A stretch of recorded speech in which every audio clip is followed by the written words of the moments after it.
The convoy never made it 3 blocks from the gala. 6 armed men, 4 dead bodyguards, one woman being dragged through the rain toward a van with no plates, and somewhere in the dark, crouched behind a rusted pickup truck with grease still on his hands, a man who had survived things that would make those 6 men wet themselves, watching it happen. Nobody knew who Ethan Cross really was. Not the woman screaming, not the men with guns, not even the city that was about to become a war zone. They were all about to find out. If this is your first time here, welcome. Hit that subscribe button right now because we drop stories like this every week, cinematic, raw, and built to keep you up past midnight.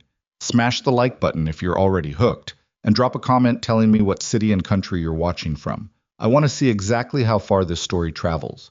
Don't you dare leave before the ending. The rain had been falling since 7. Not the soft, cinematic kind that makes city lights look beautiful in reflections. This was cold, sideways rain, the kind that finds every gap in your collar and reminds you that weather doesn't care who you are or what you've paid for. By the time the charity gala at the Whitmore Grand wrapped up just past 9, the circular driveway in front of the hotel was a mess of umbrellas and exhaust and black SUVs idling in a line that stretched half a block. Vivian Sterling moved through it all like she always did, efficient, composed, already thinking 3 steps ahead. She was 30 years old and had been running Sterling Consolidated for 4 years, ever since her father's cardiac event forced the board to either hand the company to her or watch it fracture into competing factions. They'd handed it to her reluctantly, and she'd turned it into something none of them could have managed. That was just how it went with Vivian. You underestimated her once, and then you didn't get to do it a second time. She wore a deep charcoal dress, practical for a gala, she'd told her assistant, which made her assistant quietly despair, and low heels she could actually move in. Her dark hair was pinned back. She carried a small clutch that contained her phone, 2 business cards she'd collected that evening, and a thumb drive she hadn't let out of her hand all night. Ms. Sterling, Marcus Chen, her head of security, fell into step beside her at the top of the hotel steps. He was 52, ex-Secret Service, and had been with her family since before she was old enough to drive. He had the kind of face that gave nothing away and eyes that never stopped moving. We're running about 4 minutes behind schedule. I'd prefer to move directly to the convoy. I know, Marcus. She glanced sideways at him. You've told me 3 times. I'll stop when we're inside the car. She almost smiled. 2 SUVs tonight? 3. Threat assessment flagged a credible chatter pattern earlier this week. I added the 3rd vehicle as a precaution.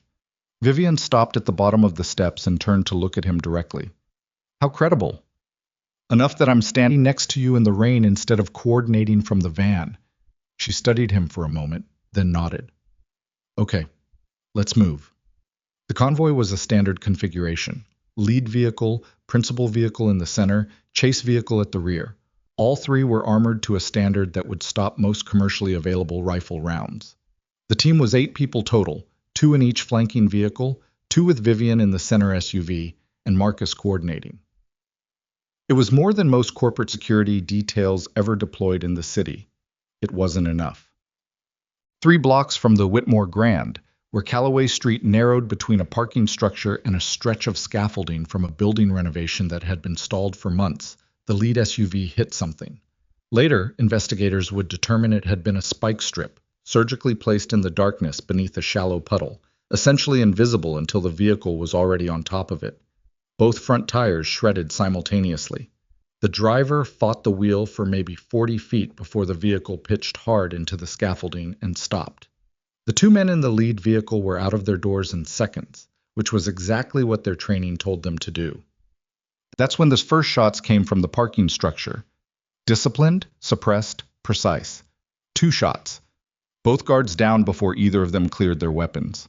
In the center SUV, Vivian's driver, a former Army Ranger named Dellums, who had driven her for 2 years, reacted immediately, cutting the wheel to try to reverse around the disabled lead vehicle. The chase SUV behind him blocked the lane before he could complete the turn. By then, the second wave was already closing from both sides of the street. 4 men in tactical gear, moving in pairs, coming fast. Stay down, Dellums said, his voice completely flat, and Vivian dropped across the seat without argument, her heart slamming against her ribs so hard she could feel it in her throat. She heard the secondary guard, a woman named Torres, radio a distress call. She heard Dellums try to complete it. Then the windows exploded inward. Not gunfire. Some kind of battering device swung into the glass, and even the armored laminate gave way on the third impact. Torres went down in the same moment, and Vivian didn't see exactly what happened because she was still pressed against the seat with her arms over her head, which probably saved her from the glass that showered across the interior. Hands found her, rough, gloved, multiple pairs. Someone grabbed her arm hard enough to bruise. She fought. She wasn't the kind of person who didn't. But there were 3 of them on her in the confined space of the vehicle, and they knew exactly what they were doing. They had her out of the car and moving toward a plain white cargo van that had appeared from a side street in less than 20 seconds. 6 bodies on the wet pavement, 3 vehicles disabled. Operation from first contact to acquisition, under 90 seconds. These were not random criminals. What none of them had accounted for was the breakdown lane. The city's Callaway Street section had been a headache for commuters for the better part of a year. A water main repair that had never quite finished meant the rightmost lane before the parking structure was perpetually coned off and used by stranded motorists. That night, a 10-year-old pickup truck with a bad alternator had coasted to a stop there around 8:15, its hazard lights strobing orange in the rain, hood propped open. Ethan Cross was under that hood when the convoy came apart. He was 37 years old and had spent the last 3 years as the sole mechanic and owner of a small, independent repair shop that barely cleared its lease payments most months. He had a daughter named Lily, who was 9 years old and currently at home with the neighbor Mrs. Aldred, who charged $14 an hour and always gave Lily hot chocolate with dinner, which was why Lily preferred evenings with Mrs. Aldred to evenings with her father, even though she would never say so out loud. Ethan knew anyway. He didn't blame her. He was elbow-deep in electrical diagnostics when the convoy passed, and he barely looked up. Black SUVs meant money or politics, and neither had anything to do with him. He was trying to find a burnt relay in a fuse box that smelled like it had spent a year in standing water, and the rain was making his flashlight useless, and his knuckles were bleeding from where he'd caught them on an engine bracket, and it was turning into one of those nights where you just accept that nothing is going to go right, and you do the work anyway. He heard the impact when the lead vehicle hit the spikes, looked up. He heard the shots a second later, suppressed but audible, if you'd heard enough of them to know what you were listening for, which Ethan had. He was out from under the hood before the echo died. He didn't think about it. That was the thing people never understood, the thing he'd never figured out how to explain when anyone asked about decisions made in situations like this. There wasn't a decision. There was a sound he recognized, and then his body was already moving, and the thinking part of his brain was catching up to the doing part about 3 seconds behind.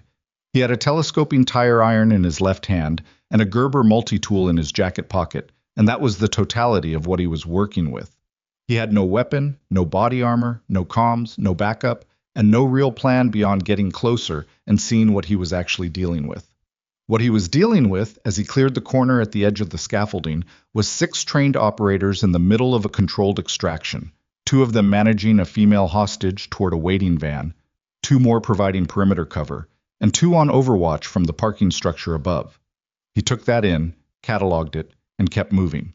There was a brief period, maybe 8 years, maybe 9, he'd stopped counting, when Ethan Cross had been one of the most effective operational assets in Naval Special Warfare Command.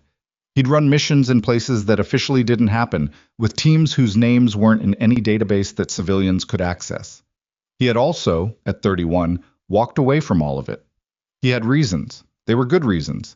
He carried them in the quietest part of himself and didn't take them out in public. What he retained, the training, the instinct, the mechanics of controlled violence, wasn't something that expired. It lived in the body. Muscle and reflex and pattern recognition that operated below the level of conscious thought. He hadn't asked to keep it. He just did. The first man he hit didn't hear him coming. The tire iron caught him across the back of the skull in a controlled strike, calibrated for incapacitation rather than killing. Ethan still made that distinction, still held that line, even when most people in his position would have stopped caring. The man dropped cleanly. Ethan was already moving to the next target before the sound of the fall had finished registering. The second man on perimeter turned at the wrong moment. Not wrong for him, wrong for Ethan, which meant he caught partial movement and started to raise his weapon. Ethan was inside his arm reach before the barrel came level. He stripped the gun with a motion that took less than a second, reversed it, used the butt to put the man down, dropped the weapon in the gutter because he wasn't about to complicate this with a seized firearm. 4 seconds, 2 down. The two men with the woman heard the second body hit the ground and reacted professionally. They pushed the hostage toward the van with one arm and drew with the other, splitting their attention, which was the wrong call. You don't split attention against a threat you haven't identified. You consolidate, you secure the objective, you deal with the unknown from a position of cover. They didn't do that. They pulled in 2 directions, which left the woman momentarily in the space between them. Vivian Sterling, credit where it was due, did not freeze. She felt the grip on her arm loosen by maybe 30%, as the man holding her turned toward a sound he didn't understand, and she went low and sideways, not trying to run, just trying to break contact, which she did. She wrenched her arm free and stumbled to one knee on the wet asphalt and stayed there, below the sight lines, the way you instinctively go small when you're terrified and something in your hindbrain knows that's right. Ethan was through the gap before either man could reacquire. He took the closer one with a knee strike that folded him, drove an elbow into the second man's jaw hard enough to rattle him, then caught the first man on the way down to redirect the fall rather than let him bring Vivian down with him. It was not clean. It was not elegant. He took a fist to the side of his head that set his ear ringing and a knee to his thigh that was going to bruise to the bone. He kept moving anyway because stopping was worse. The 2 Overwatch men from the parking structure were already coming down the stairwell. He could hear them, boots on concrete, and that was 60 seconds of warning, maybe less. "Get up," he said to the woman on the ground. His voice was quiet and flat, the same voice he used when talking a customer through bad news about their transmission. "Can you walk?" She looked up at him. She was breathing hard, hair half out of its arrangement, something cut on her cheekbone from the window glass. Her eyes were, he noticed this even in the state he was in, even with 60 seconds on the clock, completely lucid. Frightened, yes. Shocked, yes. But there was no checkout, no dissociation. She was fully present and already making calculations. "Yes," she said. "Then walk. Fast." He reached a hand down and she took it, and he pulled her upright in one motion. "Left side of the scaffolding, toward the structure. Don't go for the street." "My security team. I know. Keep moving." There were 8 of them. 6, and 2 more coming. "Move." She moved. He stayed half a step behind her, watching the stairwell exit with his peripheral vision, keeping the scaffolding columns between them and the van. The 2 Overwatch men emerged from the structure at a jog and found 4 of their colleagues down and no target and no van driver who'd apparently decided that the mission profile had changed enough to warrant not sticking around. They stood in the rain for maybe 3 seconds, processing. Then one of them pulled out a phone. Ethan filed that away. That was important. These weren't freelancers calling a handler in a panic. That was someone reporting to someone, methodical, structured.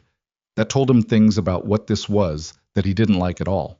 He had Vivian Sterling around a corner and into the ground floor of the parking structure before either man thought to look in that direction. They moved through 3 levels of the structure without speaking, Ethan listening to the stairwells while Vivian kept pace without complaint. She'd lost one shoe somewhere on the street and was running half barefoot on concrete, and she didn't mention it. He respected that. On the 3rd level, he found an unmarked door that opened into a maintenance corridor. He'd done exactly this kind of work for 8 months before the SEALs, summer job, parking structure maintenance, which was the most mundane preparatory career anyone had ever accidentally assembled. And he got them both inside and pulled the door shut behind them. It was dark. He had his phone flashlight. The corridor smelled like oil and electrical conduit and standing moisture. "Who are you?" she said. Her voice was steady. That surprised him less than it probably should have. "Ethan Cross. I was fixing my truck." She stared at him for a moment. In the thin light from his phone, she looked, not grateful, not exactly, more like she was trying to figure out how to categorize what had just happened and finding that her existing categories were insufficient. "You took down 4 armed men," she said, "not cleanly." "In about 30 seconds. Closer to 45. She touched the cut on her cheekbone. Her fingers came away with a small amount of blood, and she looked at them with the same analytical expression she'd been wearing since she stood up off the pavement. "Ethan Cross," she said again, like she was filing it. We should figure out how to get you somewhere safe before we do anything else, he said.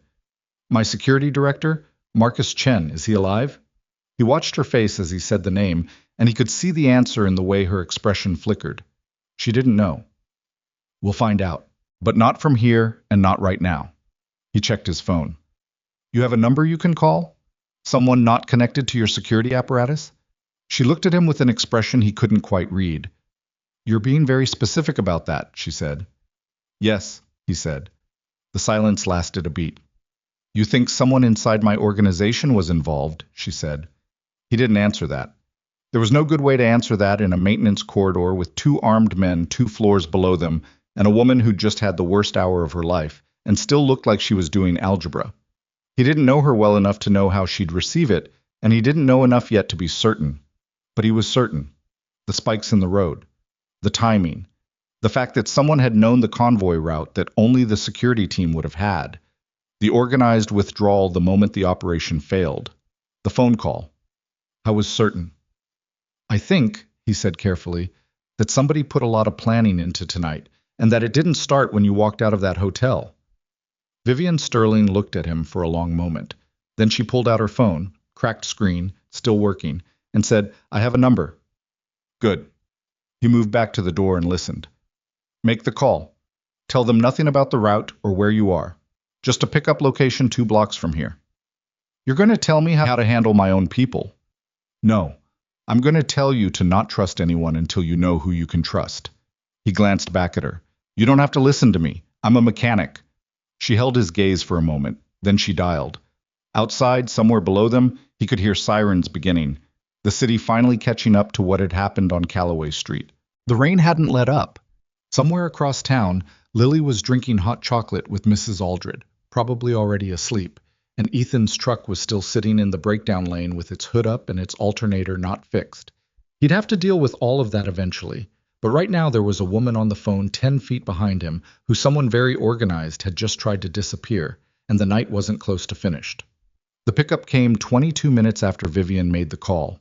A gray sedan, nothing remarkable about it, driven by a woman named Patricia Osei, who turned out to be Vivian's personal attorney and apparently the kind of person who received a call at 9:40 at night saying, "Come get me, don't tell anyone," and showed up 22 minutes later without asking a single question on the phone. Ethan upgraded his assessment of Vivian Sterling slightly. The people you kept close when things went wrong said more about you than anything else. Patricia pulled up to the corner of Deckard and 9th, and Vivian was in the back seat before the car fully stopped. Ethan stood on the sidewalk. Get in, Vivian said through the open door. I've got a truck on Calloway. The police have Calloway locked down from 3 blocks in each direction. Your truck isn't going anywhere tonight. She looked at him steadily. Get in. He got in. Patricia drove without being told where to go, which meant she had a destination already in mind, which meant Vivian had communicated more in that brief phone call than Ethan had caught. He filed that away too. He was filing a lot of things tonight. Nobody spoke for several blocks. The rain had eased to a drizzle, and the city moved past the windows the way it always did at this hour. Quieter, but never quiet, lit up in patches. People living their lives in the spaces between the things that happened to other people. You're bleeding, Patricia said from the front seat, glancing at him in the rearview mirror. Ethan looked down at his left hand. The knuckles he'd already cut on the engine bracket had reopened at some point, and he hadn't noticed. There was also something going on with his ribs on the right side. A dull, insistent pressure that he suspected was either a bruised bone or a cracked one, and that would tell him more tomorrow when the adrenaline finished draining. I'm fine, he said. You don't look fine. Pat, Vivian said quietly, and Patricia went back to driving. Ethan pressed the side of his hand against his jacket and watched the city. Where are we going? My secondary residence, one that isn't on any public filing. Vivian was looking straight ahead. The cut on her cheekbone had dried to a thin, dark line. She was still missing one shoe and seemed to have decided that was simply the current reality and moved on. I have security there. Private contract, separate from the corporate team. Who hired them? She turned to look at him. I did. Directly. No intermediary. When? A pause. 6 months ago. After a board meeting where I got a feeling I couldn't shake. He looked at her. What kind of feeling? The kind you get when 11 people in a room are all being slightly too helpful. She turned back to the window. I've been in enough negotiations to know what genuine agreement looks like versus people managing you. That day felt like the second thing. Ethan didn't say anything for a moment. Outside, a late bus rolled through an intersection, nearly empty, its interior lit up yellow. Did you tell Marcus Chen about that feeling? He said. The pause this time was longer. Yes, she said. Did you tell him about the secondary residence? She closed her eyes briefly, just briefly, then opened them again. Yes. Okay, he said. Then we need to go somewhere else. They ended up in Patricia Osei's office building, which was a 14-story structure downtown that had a small conference room on the third floor that Patricia apparently used for sensitive client meetings, and that had no connection whatsoever to Vivian Sterling or Sterling Consolidated. It had a couch, a small bathroom, a coffee machine that took 3 attempts to produce anything drinkable, and enough cell signal to make calls. Ethan sat in one of the chairs along the wall and let Patricia clean the cuts on his hand with a first aid kit she produced from a desk drawer while Vivian stood at the window and worked her phone. The lawyer was efficient and quiet about it, which he appreciated. She also didn't ask him anything, which he appreciated more. At some point, Vivian said, "Marcus is alive," to the room in general, and Ethan felt something release in his chest that he hadn't realized he was holding. Critical but stable. 2 of the others are gone. She said the last part without inflection, but her jaw tightened for just a second before she controlled it. I'm sorry, Ethan said. They were good people. Her voice came out a little rougher than before. She cleared her throat. Dellums has a family, 3 kids. She was quiet for a moment. I need to make sure they're taken care of. You can do that tomorrow, Patricia said gently. I can make a note right now so I don't forget in the middle of everything else. She typed something into her phone and then went back to staring at the window. Ethan watched her. She was holding herself together with something that wasn't quite composure. It was more like controlled damage containment, the way you handle yourself when you know that if you let yourself feel one thing, you'll feel all of them, and this wasn't the moment for that. He understood that very well. Around 11:30, 2 detectives arrived, a man named Carver and a woman named Rice, both from the Major Crimes Division, who had gotten Patricia's number through channels that weren't explained to Ethan.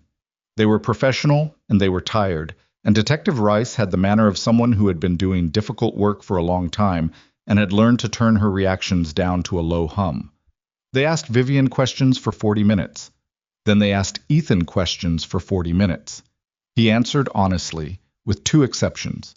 He didn't tell them about his suspicion regarding the inside source, because he had no evidence and saying it out loud would put Vivian at greater risk before he understood the full picture. And when Detective Carver asked him what his background was, he said former military and left it at that. Carver looked at him for a moment with the expression of someone doing arithmetic. Former military covers a lot of ground, Carver said. Yes, it does, Ethan agreed. Another pause. The security footage from the parking structure caught parts of the incident on Callaway. The department's going to want to review it. I'd expect so. Some of what happened in that footage, the way those men went down, that's not what we usually see from a civilian bystander. I got lucky, Ethan said. Detective Carver looked at him with an expression that said very clearly he did not believe that, and Ethan looked back with an expression that said very clearly he wasn't going to add anything to it, and after a moment Carver wrote something in his notebook and moved on. After the detectives left, Vivian sat down for the first time in hours. She dropped into the chair across from Ethan and pulled her bare foot up onto the edge of the seat and looked at him with the same directness she'd been deploying all night. Ethan Cross, she said again. Still me, he said. Former military. That's what I told the detective. She studied him. He'd learned over the past 2 hours that she had a way of looking at people that felt like she was taking inventory. Not unkind, not clinical, just thorough. Like she genuinely wanted to understand exactly what she was dealing with before she committed to anything. What branch? She said. Navy. And after? He looked at the coffee cup in his hands. I fix cars. Why? It wasn't an intrusive question the way she asked it. There was no performance in it, no prying for drama. She just genuinely wanted to understand the shape of the thing, and he found, which surprised him, that he didn't mind answering it. I have a daughter, he said. She's 9. Her name's Lily. He paused. Her mother died 4 years ago. Ovarian cancer. It went fast. He said it the way he always said it, plain and direct, because that was the only way he'd found to say it without the whole thing collapsing inward. After that, I needed to be somewhere she could find me. Needed to be home for dinner most nights. Needed to... He stopped. The work I was doing before didn't have room for that. Vivian was quiet for a moment. She wasn't performing sympathy or rushing to fill the silence with something softer. "What's she like?" she said. That surprised him enough that he almost smiled. Most people, when he mentioned his dead wife and his kid in the same breath, got flustered and changed the subject. "Smarter than me," he said. "Takes after her mother for that. She's been trying to teach herself coding on a library laptop. She also cries at every single nature documentary, like, every one, doesn't matter what happens, she just cries. And then insists she's not sad about it." Vivian made a sound that was almost a laugh. A small one, tired, but real. "She sounds like good company," she said. "She's the best person I know," he said. "Don't tell her I said that. She'll use it as leverage." He got home at 2:15 in the morning. Mrs. Aldred was asleep on the couch under an Afghan with the TV on at low volume, the way she always was when she stayed past 10. Ethan paid her for the full night, and she left without asking where he'd been, which was one of the things he liked about her. He checked on Lily. She was in her bed, curled on her side with her arm around a stuffed dog that had lost most of its features to washing and general abuse over the years, and stood in the doorway for a moment just looking at her. His ribs were definitely cracked. He'd figured that out on the drive back. He'd also lost his flashlight somewhere on Callaway Street, which meant tomorrow's alternator repair was going to be more complicated, and his jacket had what was probably someone else's blood drying on the collar, and he was going to have to deal with that in a way that didn't alarm his daughter in the morning. He stood in the doorway anyway. She made a small sound in her sleep and shifted, and he pulled the door mostly closed and went to sit in the kitchen with a bag of frozen peas on his ribs and the day's mail he hadn't gotten to, not reading any of it, just needing something ordinary in his hands. His phone buzzed at 2:40. Unknown number. He almost didn't answer, and then he did. "It's Vivian Sterling." Her voice was quieter now, the precision of it worn down to something more human by the hours. "I know," he said. "Only one person got this number tonight." "Right, sorry for the hour. I'm up." A pause. "I've been going through some things. In my secure files, looking at schedules and route information and who had access to what." She stopped. "I need to know. When you said earlier that you thought someone on the inside was involved, how certain were you?" He thought about how to answer that. "I was certain of the mechanics, the convoy route, the timing, the way they fell back once it failed. That's coordinated intelligence, not street research." "I know." Her voice was tight. "I know. I just needed to hear it from someone who wasn't in the building to have an opinion about it." "How many people had the route?" "Tonight's specific route? Marcus would have confirmed it with the hotel security director, his 2 senior coordinators, and the lead drivers." A pause. "Ethan, Marcus has been with my family since I was in high school." "I know." "He's in intensive care." "I know that too." The silence stretched. He heard her exhale. "It doesn't mean he's innocent," she said, mostly to herself. "Being in the hospital doesn't mean anything." "No," Ethan said, "it doesn't. But it also doesn't mean he's guilty." "No, it doesn't mean that either." She was quiet again for a moment. Outside his kitchen window, the neighborhood was completely still, just a street light and a parked car and a maple tree that needed trimming, same as every night. "I want to talk to you again," she said, "in person. There are things I need to think through, and I work better when I can say them out loud to someone who's not either on my payroll or trying to protect me from myself." Patricia seemed like she was doing all right. "Patricia has known me for 8 years. She starts managing me when she thinks I'm about to do something reckless." A pause. "Are you going to do that?" "I'm a mechanic," he said. "What do I know about managing a billionaire?" "Right answer." He could hear her shift. "Tomorrow. Not at my office. Somewhere neutral." "I know a diner on Weston Street," he said. "Booth in the back. Terrible coffee, excellent pie. Nobody's going to look twice at you because everyone in there looks like they've had a bad night regardless." "That sounds perfect, actually." 9 o'clock. I drop Lily at school at 8:40. Another small pause, and when she spoke again, there was something slightly different in her voice. Not quite curiosity, something adjacent to it. You do the school drop-off. Every morning. Okay, she said, and then quieter. Thank you, for tonight. I know I said it before, but I want to say it when I'm not in shock. Go sleep, he said. You need it more than I do. You have cracked ribs. Probably just bruised. Ethan. Good night, Ms. Sterling. A brief pause. Vivian, she said, and hung up. He slept 4 hours and woke up when Lily's alarm went off at 7, and she pounded down the hallway to the bathroom with the specific energy of a child who had no concept that other people existed before 8 a.m., getting her dressed and fed and to school with a cracked rib, while also finding his least destroyed jacket and answering 14 questions about why his hand was bandaged. He told her he'd cut it on an engine bracket, which was technically true. Took everything he had. She accepted this with the mild skepticism she applied to most of what he told her, then got distracted by something on her library book and forgot to be suspicious, which was a mercy. At the school, she hugged him around the waist without looking up from the book, the way she did when she was in the middle of something, and the hug was just a physical acknowledgement of his existence and nothing more. He kissed the top of her head. She was already walking away. He watched her go through the gate and disappear into the building. Then he got back in his spare van. His truck was still impounded on Callaway. He'd gotten a call that morning, and drove to the diner on Weston Street.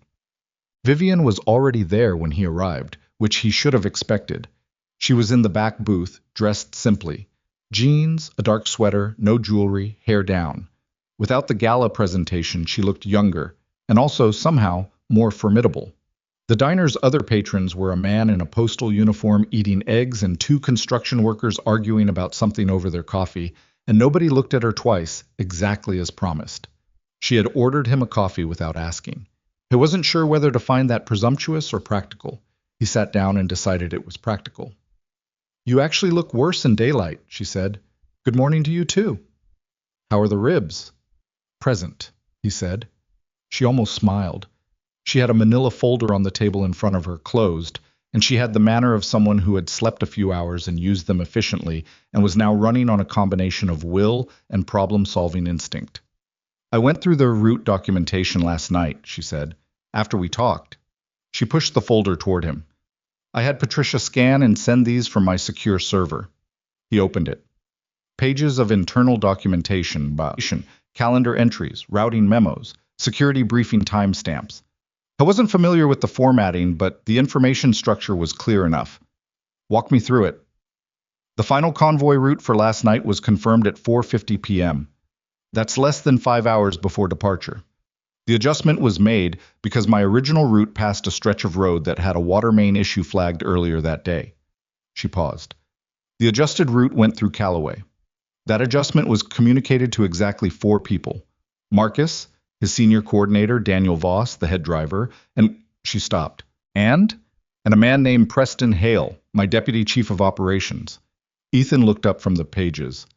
Why did Haley get it? I was coordinating logistics for the gala from our side. It would have been standard to loop him in. She wrapped both hands around her coffee cup. I've worked with Preston for 3 years. He's the one who organized the board presentation that got us into the Meridian acquisition. Does he know your secondary residence address? The look on her face told him the answer before she spoke. He helped me source the property. Ethan set the pages down carefully. Okay. Don't say okay like that. Like what? Like you've already decided. Her voice was controlled, but there was an edge under it. Preston has been... He's not just an employee. He's been important to what I've built. I understand that. Do you? He met her eyes. I understand that when you realize someone might have tried to have you killed, it doesn't matter how long you've known them. It's still the same piece of information. She looked at him for a long moment. Her jaw was set, and she had the look of someone who was angry not at him, but at the fact that he was right, and she already knew it. I can't go to the board, she said finally. Not yet. If there are executives involved, if this goes up the chain that way, then going to the board is telling the people who planned this that I know about them. Agreed. I also can't go back to my corporate security team. If Marcus is compromised. She stopped. If someone on that team is compromised. Agreed. So what do I do? He turned the coffee cup in his hands. The diner smelled like bacon grease and old coffee and something sweet from the kitchen, and the two construction workers had settled their argument and were eating in companionable silence. You let me look into it, he said. She stared at him. You fix cars. And before that I did other things, for a long time. In situations that involved exactly this kind of problem, except with fewer lawyers and more weapons. He paused. I know how to find what's buried. I know how to do it without leaving tracks. And right now you need someone who's not on any payroll, anyone can look at, and who doesn't have a connection to your company that someone can use to figure out what you're doing. That's what you're offering. I'm telling you what makes sense, he said. You can take it or not. She looked at him for a long time. The light through the diner window was the flat gray kind that made everything look tired, and she looked tired in it, genuinely, the kind of tired that sleep doesn't completely fix. Why? She said. You don't owe me anything. You got me out of that street, and that was enough. Nobody would expect more than that. He thought about how to answer it honestly, and without making it into something it wasn't. Those men were professionals, he said. Whoever built this operation spent money and time and used people inside your organization. That's not a robbery. That's a removal. He paused. Whoever ordered it is still out there, and they know last night failed. He looked at her directly. You think they're just going to accept that and walk away? She was quiet. I've got a kid, he said. I live in this city. Whoever built this last night is operating here, and that matters to me on a level that has nothing to do with you personally. He picked up his coffee. So I'm not being noble. I just don't like what I saw on that street, and I want to understand who built it. Vivian Sterling looked at him for a long moment. Then she looked out the window at the gray morning street. Preston Hale is presenting at an executive briefing tomorrow afternoon, she said. At the main office, third floor conference room. I can get you into the building as a facilities contractor. Heating assessment. We've had ongoing HVAC issues. I can have that scheduled legitimately within the hour. He raised an eyebrow. You already thought about this before you came here. I thought about several things. She looked back at him. I was an executive for 4 years before I was a CEO.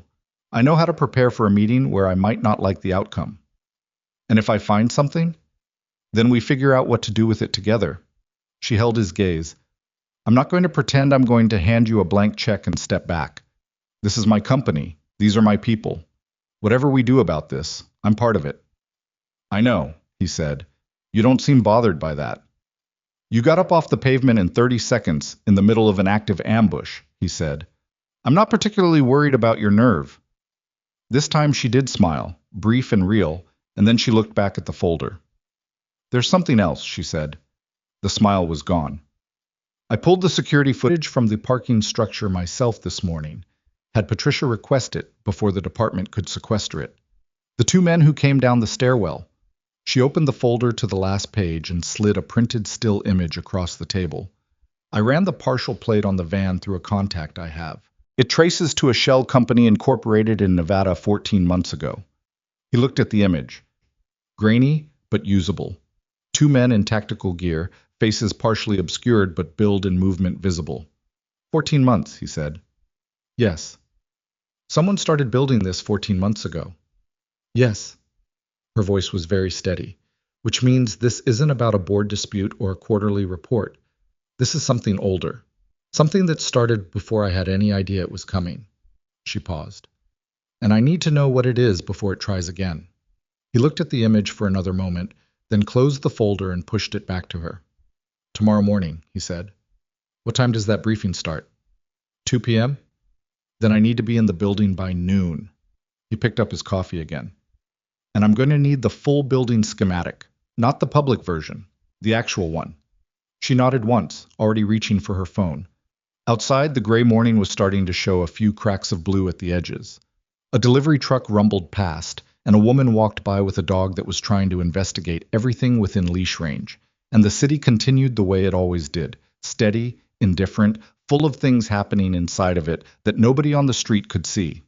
Ethan Cross drank his coffee and thought about a shell company incorporated 14 months ago, and a convoy route changed 5 hours before departure, and a man named Preston Hale who had helped source a property that was supposed to be a secret. The picture assembling itself in his head was not a small one. The building schematic arrived at 11:15 the next morning, sent through Patricia's secure server as a series of encrypted image files that Ethan printed at the shop on the machine he normally used for invoices and work orders. He spread the pages across his workbench between a disassembled carburetor and a box of brake pads, and spent 40 minutes studying them with the same focused attention he used to give to mission floor plans, which looked different on paper but operated on the same logic: entry points, bottlenecks, sight lines, the places where movement was predictable and the places where it wasn't. Sterling Consolidated occupied the top 14 floors of a 41-story tower on Garrison Avenue, one of those buildings that announced its own importance through sheer vertical aggression. The third-floor conference room where Preston Hale's briefing would take place was accessible from 2 elevator banks and a central stairwell, and it had a glass partition wall facing the main corridor that had been installed during a renovation 3 years prior. That partition was relevant. Glass walls in executive spaces were almost always relevant, because whoever designed them was thinking about transparency as a cultural statement, and not about the fact that they made it very easy to observe what was happening inside a room from a hallway without appearing to do so. Vivian had arranged his cover with a precision that impressed him. By noon, he was badged in as a contractor from a mechanical services firm, a real firm, one that held a legitimate service contract with the building, a detail Vivian had handled through Patricia in a way that would hold up to any routine check. His name on the badge was E. Cross, which he appreciated for its lack of creativity. Nobody looks twice at a name that boring. He spent the first 90 minutes doing exactly what his badge said he was there to do, moving through the third and fourth floors with a clipboard and a thermal imaging device that he actually knew how to operate, because HVAC diagnostic work wasn't entirely unlike certain surveillance equipment in its operating principles, and because he'd spent enough time doing actual HVAC work in the years since leaving the Navy that he could talk the language fluently if anyone asked. 2 building engineers crossed his path and exchanged maybe 30 words with him combined. He was thorough, methodical, and entirely unmemorable, which was the point. At 1:40 he was in the corridor outside the third-floor conference room. Preston Hale arrived at 1:52. Ethan had pulled up a photograph on his phone that morning, Hale's professional headshot from Sterling Consolidated's public-facing leadership page, the kind of image that every executive had, chin slightly lifted, expression calibrated somewhere between approachable and serious. In person, he was taller than the photo suggested, maybe 6'2", with the specific kind of physical confidence that came not from any athletic discipline, but from 2 decades of being the most important person in most rooms. He was 51 and wore it like a credential. He came down the corridor with 2 junior associates trailing him, talking without looking at them. And he didn't look at Ethan either. Most people don't look at the maintenance guy. That's a feature, not a problem. What Ethan watched was the way Haley's eyes moved when he entered the conference room. The executive did a scan, fast, practiced, the kind of visual inventory that people in security-adjacent fields recognize immediately as trained behavior. He looked at the faces around the table, confirmed something in his expression, and then pulled out his phone and typed something before sitting down. A text message sent before a presentation started. To someone not in the room. Ethan noted the time, 1:54, and kept moving down the corridor. He spent the next hour working the 4th floor and listening. Not to Hale's meeting, which he couldn't hear through the glass and wouldn't have been able to decrypt without context anyway, but to the building, the rhythms of it, the traffic patterns, the places where people congregated and the places they avoided. He was building a map in his head, the kind that wasn't on any schematic, the kind that only existed in the actual living behavior of a place. At 3:10, his phone buzzed. Vivian. "How is it?" she said. "Productive," he said, keeping his voice low and even in the tone of someone on a routine work call. "I need access to the network closet on the 3rd floor, the one adjacent to the east stairwell." A pause. "That's a restricted area." "I know. Can you get me a code?" Another pause, longer. "Give me 10 minutes." He gave her 12. The code arrived via text, 6 digits, and he used it at 3:23, slipping into the network closet with his clipboard and the thermal imager and a secondary device he'd had in his jacket since morning, a small data reader that a former SEAL teammate who now worked private sector intelligence had overnighted to him the previous evening, along with a note that said, "Just tell me if you need more," and a return address that was almost certainly fake. The closet was what he expected. Server rack, cable management, patch panels, a wall-mounted UPS unit humming steadily. He wasn't there to hack anything, which was beyond his technical capacity anyway. He was there because network closets adjacent to executive conference rooms frequently housed the physical infrastructure for in-room audio and display systems, and physical infrastructure had a way of telling stories about what it had been used for. What he found zip-tied to the back of the patch panel in a position that would only be visible if you were looking for it was a small device roughly the size of a deck of cards, with a short antenna and an indicator light that was currently dark. He photographed it from 4 angles without touching it. Then he took its serial number down on his clipboard and left everything exactly as he'd found it. He was back in his van by 4 o'clock. The device was a wireless audio transmitter. His teammate, whose name was Garrett, and who Ethan owed more favors than he could comfortably count, confirmed this within 2 hours, along with the information that the serial number traced to a batch of units sold to a private security and intelligence firm called Vantage Group, incorporated in Delaware, with a registered office address that turned out to be a UPS store in Wilmington. Ethan sat with this in his kitchen that evening, Lily doing her homework at the other end of the table, and turned the information over in his mind the way you turn a stone to see what's under it. Vantage Group. He ran the name through everything he could access from his laptop, which was not the full intelligence apparatus he'd once had at his disposal, but was considerably more than the average person understood was available to someone who knew where to look. What came back was thin on the surface, a consulting firm founded 9 years ago, contracts with several mid-sized financial institutions, a spotless public record, and thick underneath.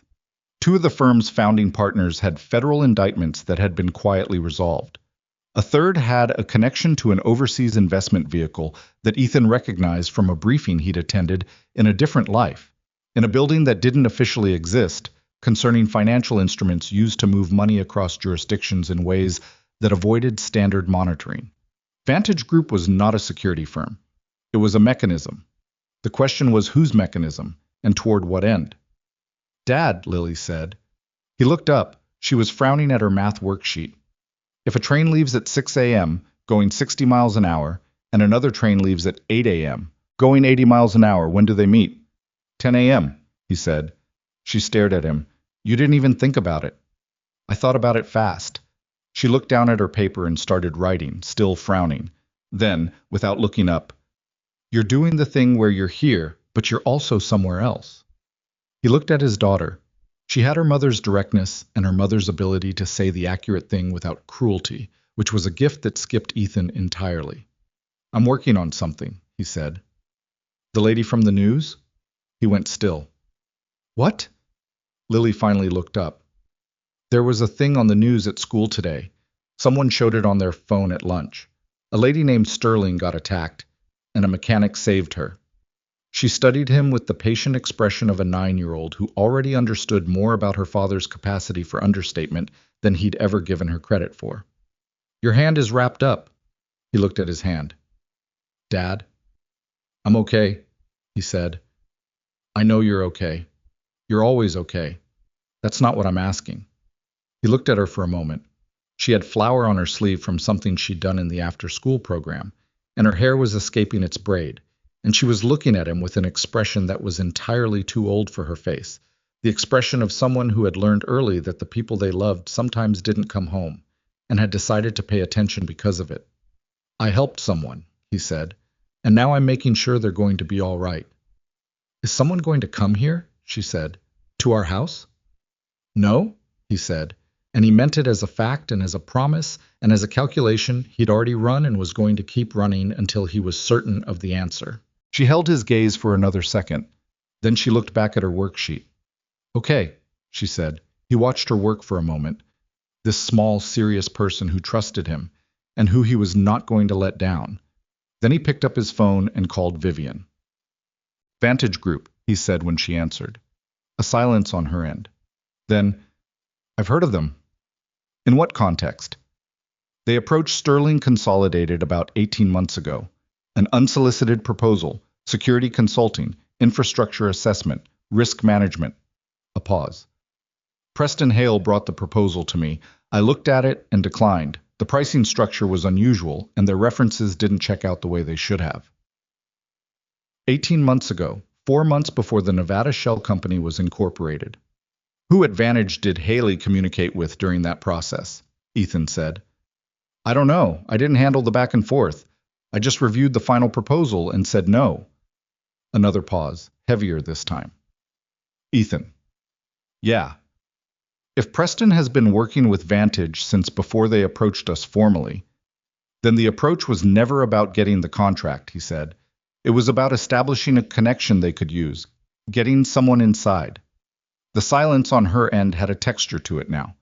He could hear her processing, the way she did, not panicking, not collapsing into it, but turning it over and over with the grim thoroughness of someone who had built a company and understood that understanding the full shape of a problem was the only real option. I need to see the transmitter photograph, she said. I'll send it through Patricia. And I need to pull Haley's communication records, internal server, last 18 months. She paused. I have access. I've never used it without cause. This is cause. Do it quietly. Don't let the IT team know what you're pulling. I know how to do things quietly, Ethan. I know you do. I'm saying it anyway. A brief pause. Is there something else? He hesitated. The device in the closet. It wasn't active when I found it. Indicator light was dark, which means it either transmitted and was switched off remotely, or it's waiting to be activated. For what purpose? Probably the same purpose it was always there for. To record conversations in that conference room and transmit them to someone outside the building. That room is where we hold board sessions, she said. Her voice was very flat now. I know. Our quarterly strategy reviews, the Meridian acquisition discussions, everything we've done in the past 3 years that mattered, we did in that room. He let that sit for a moment. Pull the communication records, he said, and don't go to that room for anything until we know more. I have a meeting scheduled there Thursday. Move it. People will ask why. Say the HVAC assessment flagged something, which is true. He paused. Vivian. What? Don't tell anyone you're pulling those records. Not your assistant, not Patricia. Nobody who works in that building. Another silence. You think it goes wider than Preston? I think 14 months is a long time to build something, and I think the transmitter means they've been listening to your board for at least part of that. And I think people who listen to your board for 18 months don't do that without a reason that's bigger than one executive with a grudge. He heard her exhale. I trusted those people, she said, not performing it, not asking for sympathy with it, just stating a fact that had a weight behind it. I know, he said. I promoted 3 of them. I went to bat for 2 of them with the original board when they wanted to push them out. A pause. One of them came to my father's retirement party, sat at the table, ate dinner. Yeah, he said, because there was nothing else to say to that, and she didn't need him to say anything else to it. After a moment, she said, Send me the photographs. I'll have the records tonight. The records arrived at Patricia's office at 11 the following morning, and Ethan drove there directly after dropping Lily at school, his ribs complaining the whole way. Patricia had printed everything and organized it in the way lawyers organize things, chronologically, tabbed, with a summary page at the front that she'd written herself in the hours between when the files arrived and when Ethan got there. Vivian was already at the conference table. She'd been there since 8, Patricia said. She'd barely touched the coffee. The records were extensive. 18 months of internal communications from Preston Hale's corporate email account, not his personal accounts, which they couldn't access without legal authority they didn't have, but the internal server records, which Vivian, as controlling shareholder and CEO, had absolute right to review. The volume was significant. Haley was a prolific communicator, which was actually useful because the pattern of his communication was the thing, not any individual message. What the pattern showed over the course of 3 hours of examination was a set of recurring gaps. Regular communication chains, dense, documented, the ordinary traffic of a senior executive, that were periodically interrupted by stretches of notable silence, sometimes 2 days, sometimes 4, during which Haley's outgoing communication volume dropped sharply even when his calendar showed him to be active and present in the building. Those gaps corresponded, when Ethan cross-referenced them against dates he'd pulled from other sources, to periods of significant internal strategy discussion. Pre-announcement of the Meridian acquisition, the quarterly review where Vivian had outlined her 5-year growth plan, The board discussion about taking on a new debt facility. The meetings held in the third floor conference room. He goes quiet during the sessions when the most sensitive things are being decided, Vivian said. She was standing at the window now, arms crossed, looking at the city. Because he doesn't need to write anything down. Someone else is recording it for him. That's what it looks like, Ethan said. And then what? He sells it? To who? I don't think it's that simple. He'd been working through this part since 3 in the morning, and he had a structure for it now, though the edges were still ragged. Vantage Group connects to a financial vehicle that I've seen before, in a context I can't fully explain to you, but the short version is that it's been used to fund hostile acquisition plays in other sectors. You buy intelligence on a company's internal strategy, you short their stock ahead of announcements that are going to hurt them. You position yourself to acquire assets when the company's valuation drops. He paused. But that's a slow play. That's years of work for incremental gain. The convoy ambush was something different. That's not patience, that's urgency. Vivian turned from the window. Why would they shift from slow to urgent? Because something changed the timeline, he said. Something made them decide that removing you was more valuable than continuing to extract information from you. He looked at her. What changed in the last 4 months? What did you do or decide or announce that was different from before? She was quiet for a moment, thinking. The morning light was coming through the windows at a flat angle, and she looked tired in it, genuinely tired, the kind that had been building since the night on Callaway Street. The Meridian acquisition, she said slowly. We completed it 3 months ago, but 4 months ago. 4 months ago, I told the board, I intended to restructure the executive compensation framework once the acquisition settled, significantly restructure it. She paused. I told them in that room, the third floor conference room. What does significantly mean in this context? It means that 6 of my senior executives stood to lose a combined $32 million in deferred compensation under the new structure. Money they'd been counting on for years. Money some of them had built financial decisions around. She said it without self-consciousness, the plain numbers of it. I gave them fair warning because I thought they deserved it. I thought... She stopped. I thought the warning was a courtesy. Instead, it was a countdown, Ethan said. She looked at him. They heard the timeline, he said. The restructuring was going to take effect after the acquisition settled, which gave them a window. Remove you before the new structure is implemented, force a leadership transition, install someone more favorable to their arrangement, or at minimum create enough chaos that the restructuring gets delayed or reversed. He paused. $32 million divided among 6 people is a powerful motivator. Which 6? She said. That's what we need to figure out. She crossed back to the table and sat down, pulling the printed records toward her. Hale is one. The transmitter in the closet, the convoy wrote, that puts him at the center of the operational side. She was thinking out loud now, moving through it.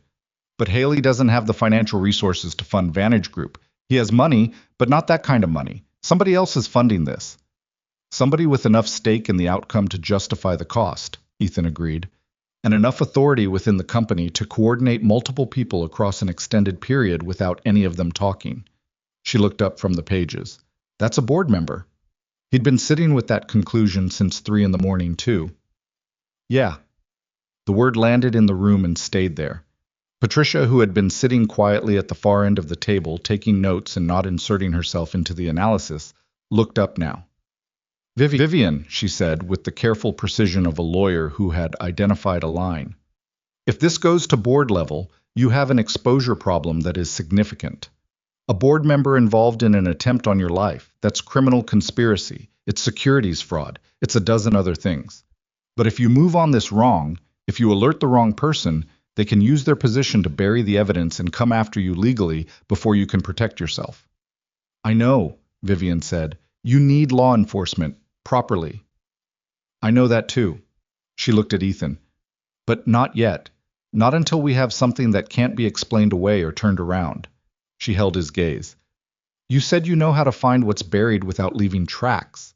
How much more do you need? Before he could answer, his phone rang. Unknown number. He looked at it for a moment, then answered on speaker. Mr. Cross. The voice was male, middle-aged, professionally modulated in the specific way of someone who had spent years using their voice as a tool. I think we should talk. The table went completely still. Who is this? Ethan said. Someone who knows what you found in the network closet on the third floor of the Sterling building yesterday afternoon. Someone who is telling you as clearly as I can that you're standing at the edge of something much larger than you've been led to believe. A pause. And that the woman sitting across from you right now doesn't know everything she thinks she knows about her own company. Ethan kept his voice entirely flat. What do you want? A conversation, in person, without Ms. Sterling present, which I understand she is now. Another pause. I'm not your enemy, Mr. Cross, but the people you're looking at have known about your investigation since yesterday afternoon, and they're not going to wait comfortably while you build a case against them. You have considerably less time than you think. The line went dead. The three of them sat in the silence that followed it. They have the building under surveillance, Patricia said. They knew I was in there, Ethan said. He was already running back through the previous afternoon. Entry, movement, the network closet. He'd been careful. He'd been very careful. But careful wasn't invisible, and someone watching building access logs would have seen an anomalous contractor with unusual movements across sensitive floors. He'd known it was a possible risk, and he'd accepted it, and now the risk had materialized. They know about you, Vivian said. She was looking at him with an expression that had something very close to alarm in it, which he hadn't seen on her before. They know your name. They knew it before. My name was in the police report from the night on Calloway. Ethan. Her voice was different now. The boardroom precision had slipped slightly, just slightly, and underneath it was something more human and more urgent. They just told you they've known about your investigation since yesterday. That means they've been watching this building, this office. She glanced at Patricia. They may know about this meeting. Maybe, he said. That means they can come at you directly. She looked at him steadily. You're not a witness anymore. You're an investigator who's getting too close. That changes what they're willing to do. He knew that. He'd known it since the phone rang, which was about 40 seconds ago, and he'd already made his decision about it in that time, which was that it changed nothing operationally about what he intended to do. What it changed was what he needed to do about Lily. He checked the time. 8:47. She was in school. The school had a standard security protocol, buzzer entry, staff at the front. It wasn't nothing. It also wasn't enough if someone decided his daughter was a useful piece of leverage. I need to make a call, he said, and stepped away from the table. He called the school. The assistant principal, a steady woman named Mrs. Ford, whom he'd spoken to twice before regarding minor disciplinary matters that Lily would probably want him to forget, answered on the third ring. He gave her a version of the situation that was stripped of all specifics but landed on the essential point. His daughter should not be released to anyone except him today, and he needed that confirmed. Mrs. Ford didn't ask the questions he'd half expected. She just said, "We'll put her on the restricted pickup list immediately. I'll make sure her teacher knows." And then, "Is she in any immediate danger, Mr. Cross?" "I don't believe so," he said, "but I want to be careful." "Then we'll be careful with her," she said, and meant it. He went back to the table. "My daughter's covered," he said. "For today." Vivian was watching him. "For today," she said quietly. "One thing at a time." He sat back down. "The caller. He said I have less time than I think, which suggests they're moving their timeline up." He looked at the records spread across the table. "When is the next board meeting?" "Thursday," Vivian said. 2 days. "And what's on the agenda?" She paused. "A vote on a strategic restructuring proposal." She looked at the table for a moment. "One that Preston Hale submitted 3 weeks ago. It would alter the governance structure of the company, consolidate several executive functions, change the shareholder approval threshold for major acquisitions." She said it with the careful precision of someone reciting facts that were becoming more sinister with each word. "If it passes with a board majority, it would substantially reduce my unilateral authority as CEO. And if you're not there to vote against it?" She looked at him. "Or if your credibility is sufficiently compromised before Thursday," he said.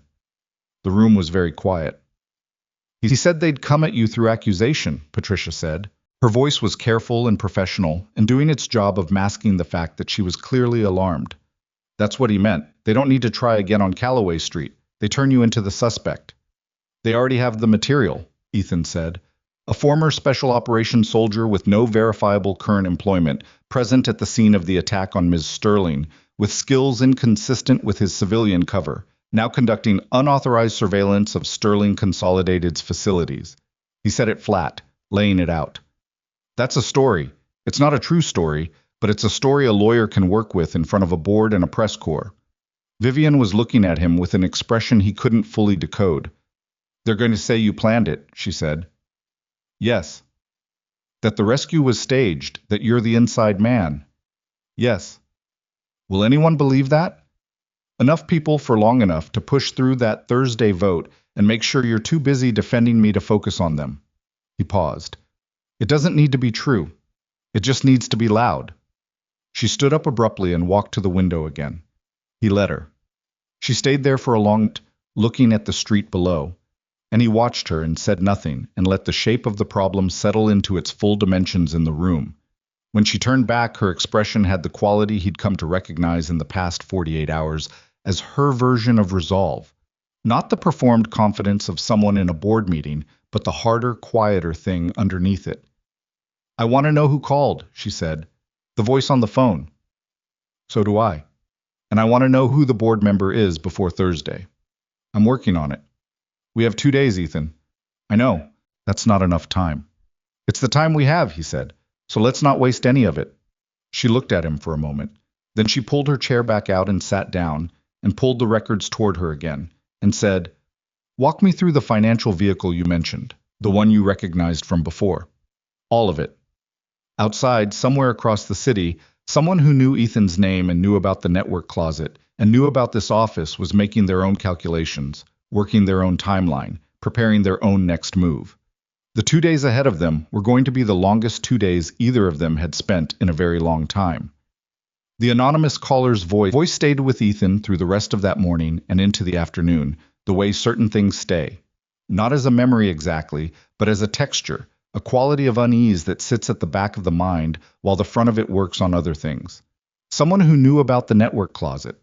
Someone who claimed that Vivian didn't know everything about her own company. Someone who had called Ethan's personal number, which was not public information and was not in the police report, which meant either the caller had resources beyond what a disgruntled executive would normally have, or the circle of people with access to Ethan's details was smaller than he'd assumed and someone in it had talked. He spent the afternoon at his shop, running actual diagnostics on 2 cars that needed actual work, because the shop's bills didn't pause for corporate conspiracies, and Mrs. Aldred cost $14 an hour, and Lily needed new shoes. He worked with the specific focus of someone who uses physical tasks to let the analytical part of their brain run in the background undisturbed, and by the time he'd finished the second car, his hands were black with grease, and he had a cleaner picture of the problem than he'd had at noon. 2 days to Thursday. 2 moving parts, the board vote that would strip Vivian's authority, and the incoming accusation against Ethan himself that was apparently already being prepared. He could handle the second part. It would be inconvenient and ugly, and he didn't love the idea of his name in the news in that particular way, but he wasn't afraid of an accusation he could disprove. What he couldn't let happen was the first part, because a governance restructuring that passed while Vivian was distracted defending him would be effectively irreversible in the short term, and the people behind it knew that. So the board vote had to be stopped, which meant the evidence had to be real, documented, and in the right hands before Thursday morning. He called Garrett at 5:15. I need everything you can find on a man named Aldous Wren, he said, board member of Sterling Consolidated. Been on the board 11 years. A pause on Garrett's end. That's a big name to just drop on me, Ethan. You know him? I know of him. He's got connections to 3 different private equity structures that come up in financial intelligence circles. Nothing proven, the kind of name that shows up in the background of things. Garrett's voice had shifted into the register it went to when he was actually paying attention. Why Wren? Because he's the one board member with both the financial capacity to fund Vantage Group and a documented history of contact with offshore vehicles that match the structure I described to you yesterday, Ethan said. And because he pushed for the governance restructuring vote, and he was in that conference room for every major strategy session in the past 3 years. You got evidence or instinct? 60% evidence, 40% instinct. In my experience, your instinct is more like evidence that hasn't been written down yet, Garrett said. Give me until tomorrow morning. He gave him until tomorrow morning. Oh. Lily was quiet at dinner, which with her meant she was thinking about something specific rather than just being tired. She ate most of her pasta and moved the rest around in the pattern she made when she was working up to saying something. "Mrs. Ford called you today?" she said finally. "She called me," he confirmed. "About me. About keeping you safe," which she did. Lily considered this. She had her mother's way of sitting with information before she reacted to it, which at 9 years old looked like she was deciding something important about the quality of the universe. "Is this about the thing on the news?" "Yes." "Are you still helping that lady?" "Yes." "Is it dangerous?" He thought about how to answer that. He'd made it a policy, after losing Claire, to not lie to his daughter about important things. The world was harder for it, but she was more prepared for it, and he'd decided that mattered more than the alternative. "It has some risk," he said. "I'm being careful about it." She thought about that. "Okay," she said, with the gravity of someone granting a concession. "But if it gets more dangerous, you have to tell me." "You're 9. And you treat me like I'm 12 for everything else." He opened his mouth and then closed it because she wasn't wrong. "If it gets more dangerous, I'll tell you," he said. She seemed to accept that. She ate more pasta. Then, "Is she nice? The lady?" Yes, she's a specific kind of person. But yeah, she's decent."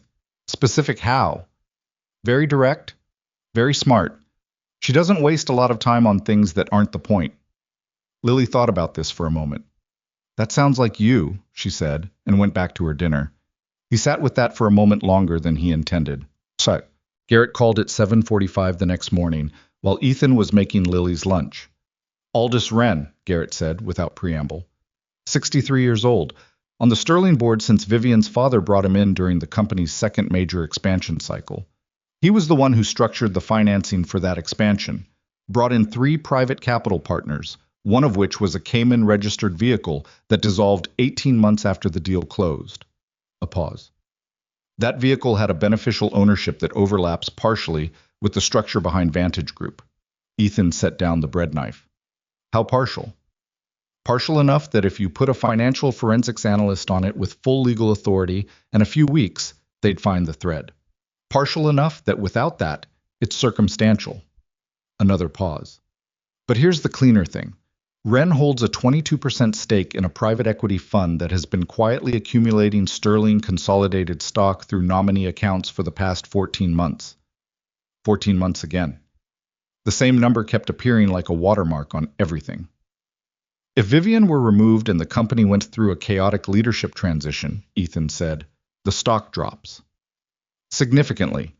And Wren's fund is positioned to acquire a controlling stake during the dip. Combined with the governance restructuring stripping her authority, even if she stays, either way, Wren ends up controlling the company." Garrett paused. "He's been building toward a takeover for over a year, Ethan. This isn't opportunism. This is a plan. Can you get me the documentation on the nominee accounts? Something that holds up.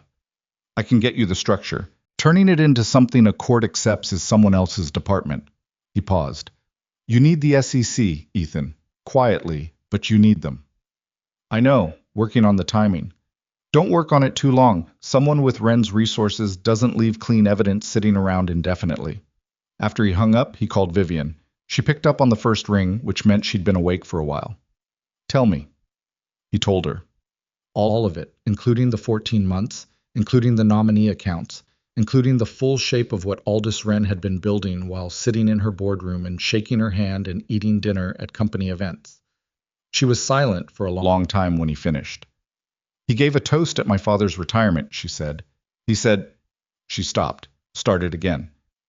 "He said my father had built something rare, a company with integrity, and that he was proud to be part of ensuring it lasted." Ethan didn't say anything. "He meant it as a joke," she said. "He was already planning this." "Probably." "How do I—" She stopped again. He could hear her controlling something. "Thursday is tomorrow, Ethan. We have one day." "I know. And I think we need to do something tonight rather than wait." "What?" "The anonymous caller from yesterday. I've been thinking about him. He knew about the network closet within hours of me finding the device. He had my personal phone number. He told me you don't know everything about your company." He paused. That's someone who has information against the conspirators and wants to use it. That's not an enemy. That's someone who decided the situation changed enough to make contact. Or someone who wants us to think that. Yeah, he said. That's the risk. He paused. But if he's genuine, and if he has documentation that we don't have, we need him before tomorrow morning. A long pause. So you want to meet him? I want to meet him with backup I trust in positions I choose in a location I control, he said. Not on his terms. On mine. That's going to be a difficult negotiation with an anonymous caller. He called because he wants something to happen. People who want something to happen are negotiable. He checked the time. Can you get to Patricia's office in an hour?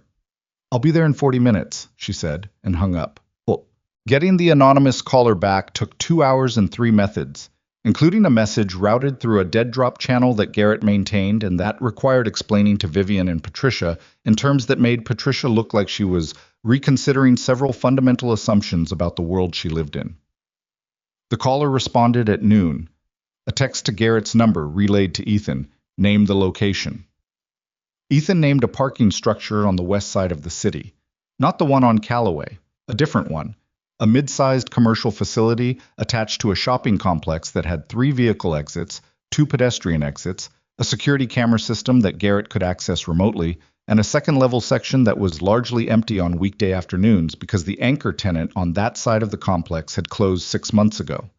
He put Garrett in a car on the street with sightlines to 2 of the 3 vehicle exits. He asked Patricia to stay with Vivian at street level near the pedestrian exit closest to the elevator bank. He went up alone, which was the only way the caller was going to come. The man who walked out of the stairwell at 217 was not what Ethan had expected, though he'd tried not to expect anything specific. He was in his late 50s, trim, with the kind of careful unremarkability that usually meant either profound ordinariness or professional cultivation of it. He wore a gray jacket and carried nothing visible. He stopped 10 feet from Ethan and looked at him with the steady assessment of someone who had spent a long time in rooms where the wrong read meant serious consequences. "You're more careful than I expected," the man said, "given your current cover." "I'm not particularly interested in my cover at this point," Ethan said. "Who are you?" "My name is Daniel Forsyth. 18 months ago, I was a compliance officer at a financial firm called Westmark Capital. Westmark has a relationship with Aldous Wren that goes back 9 years. He said it without preamble, the way someone says things they've been rehearsing in their head for a while and are relieved to finally say. 14 months ago, I became aware that Westmark was facilitating transactions that, in my professional judgment, constituted securities fraud and conspiracy to commit market manipulation. I documented what I found. I attempted to report it internally and was terminated within 2 weeks. And you've been sitting on the documentation since. I've been waiting for the right moment, Forsyth said. These people have lawyers and resources, and a very practiced ability to discredit people who come after them without sufficient ammunition. He paused. The convoy attack changed the calculus. Securities fraud is one thing. Murder conspiracy is another. I'm not willing to sit on this while someone gets killed. Ethan studied him. How did you get my number? I've been watching the Wren Vantage operation for over a year. When the Callaway attack happened and your name came up in the police report, I looked at you. What I found suggested you were someone who would actually do something with what I have. A slight pause. And that you were less likely than most to be turned or intimidated. You watched me from a year out and called me the day after I found the transmitter. That's a lot of patience. I told you, wrong moment is worse than no moment. He looked at Ethan steadily. I know what Wren is planning for Thursday. The governance vote is only part of it. If the vote passes, he's positioned to trigger a poison pill provision in the company's founding documents, something Vivian's father put in place 20 years ago, and that nobody's looked at seriously since. Wren found it. His lawyers have been building a framework to weaponize it for 8 months.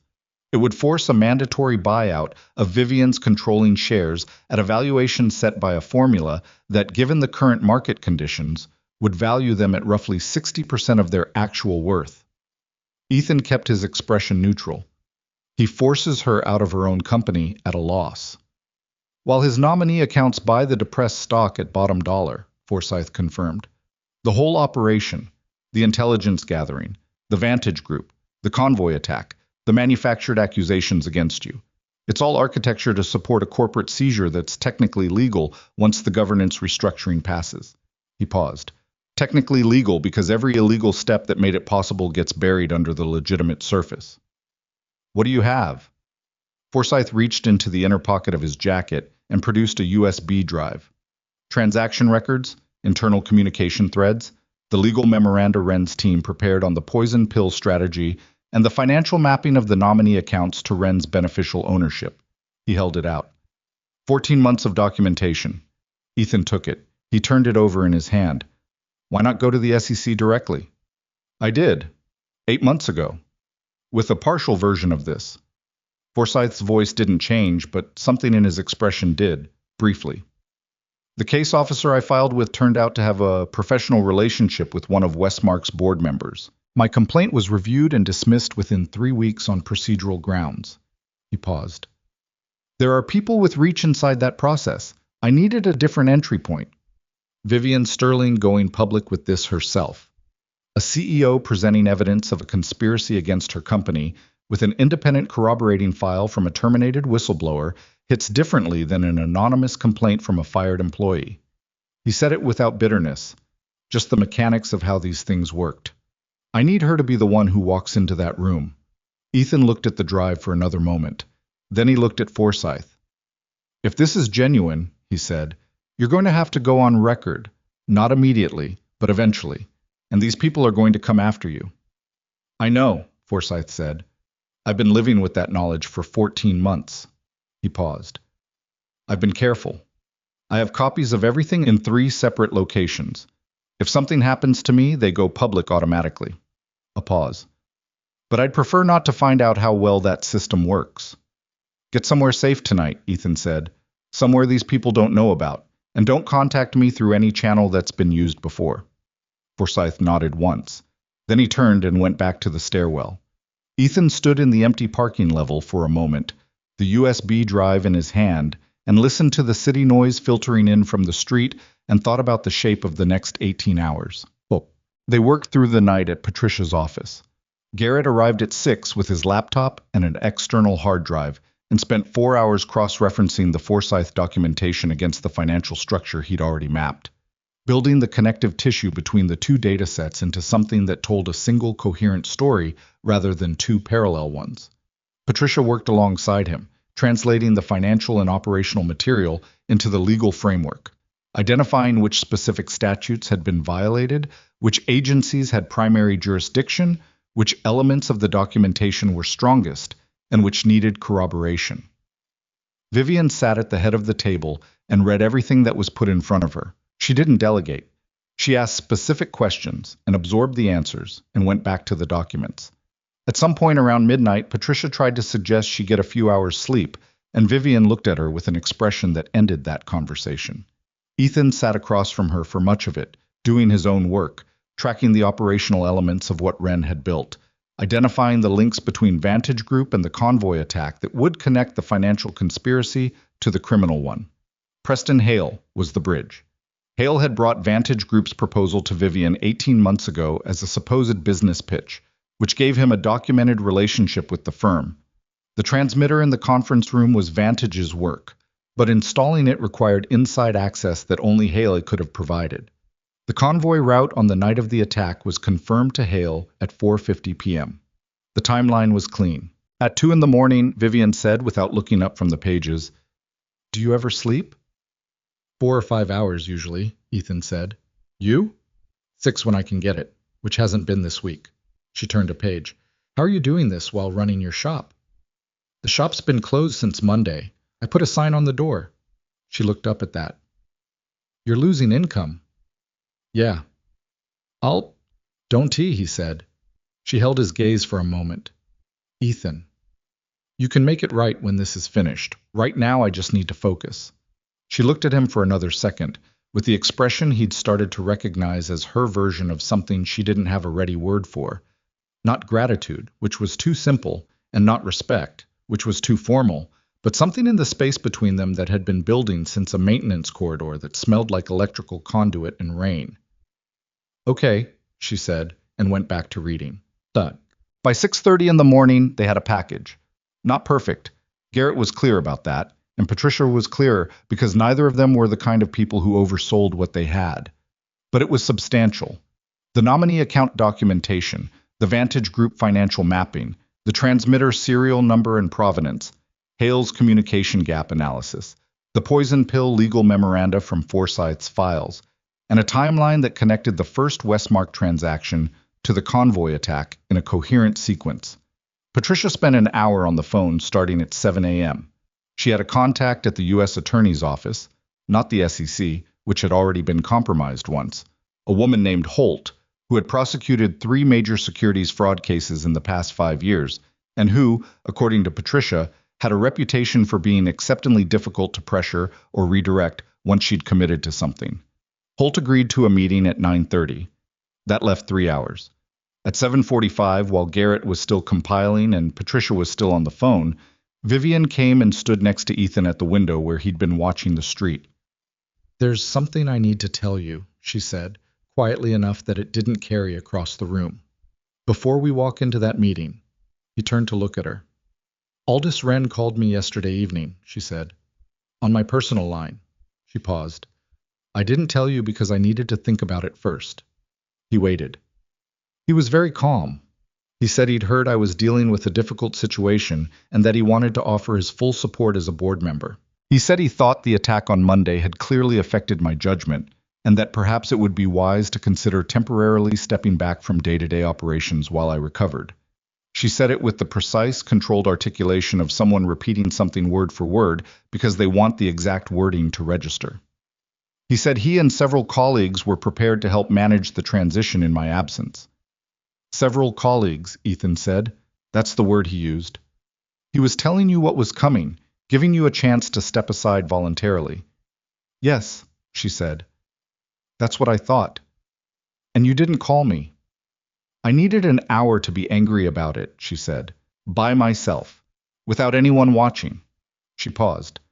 "I don't always handle being underestimated gracefully." He understood that.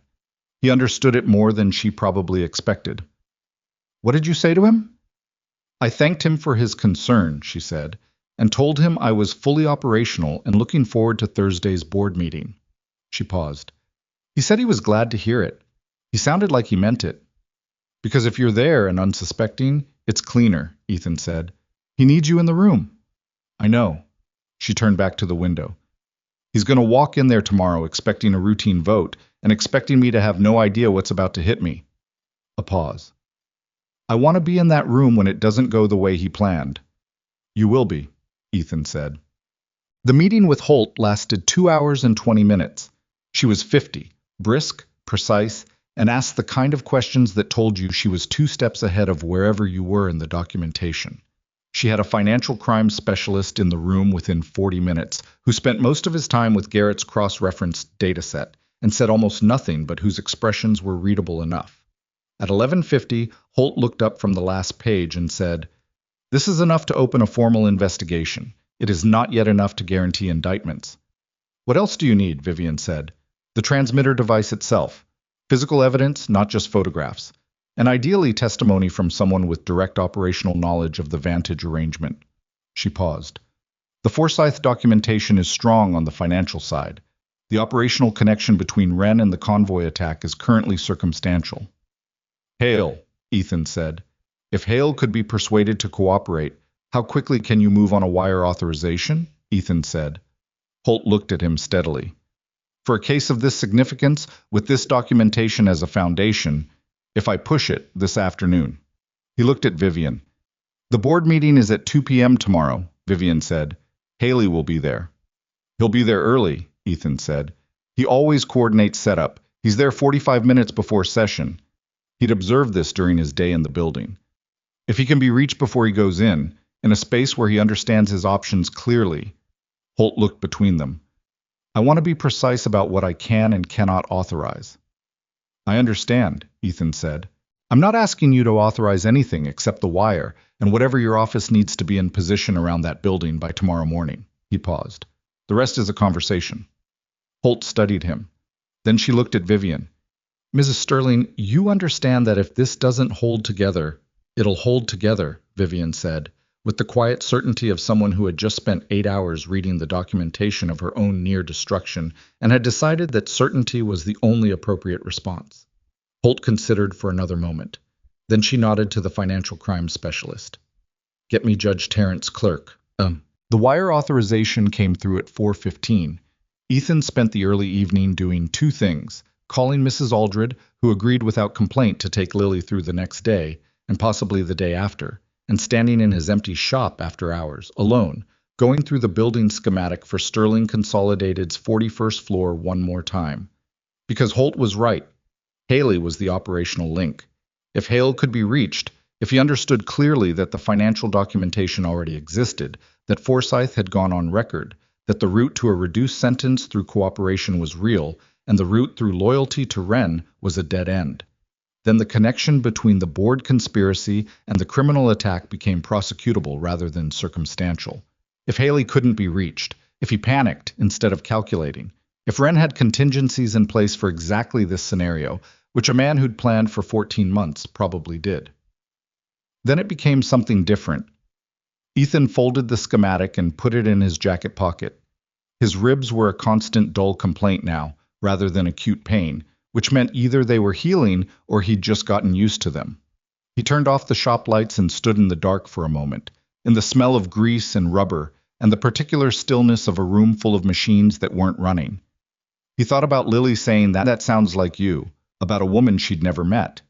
He thought about Claire, the way he did sometimes when he was about to walk into something. Not with grief exactly, not anymore, but with a kind of check-in, a quick accounting of where things stood.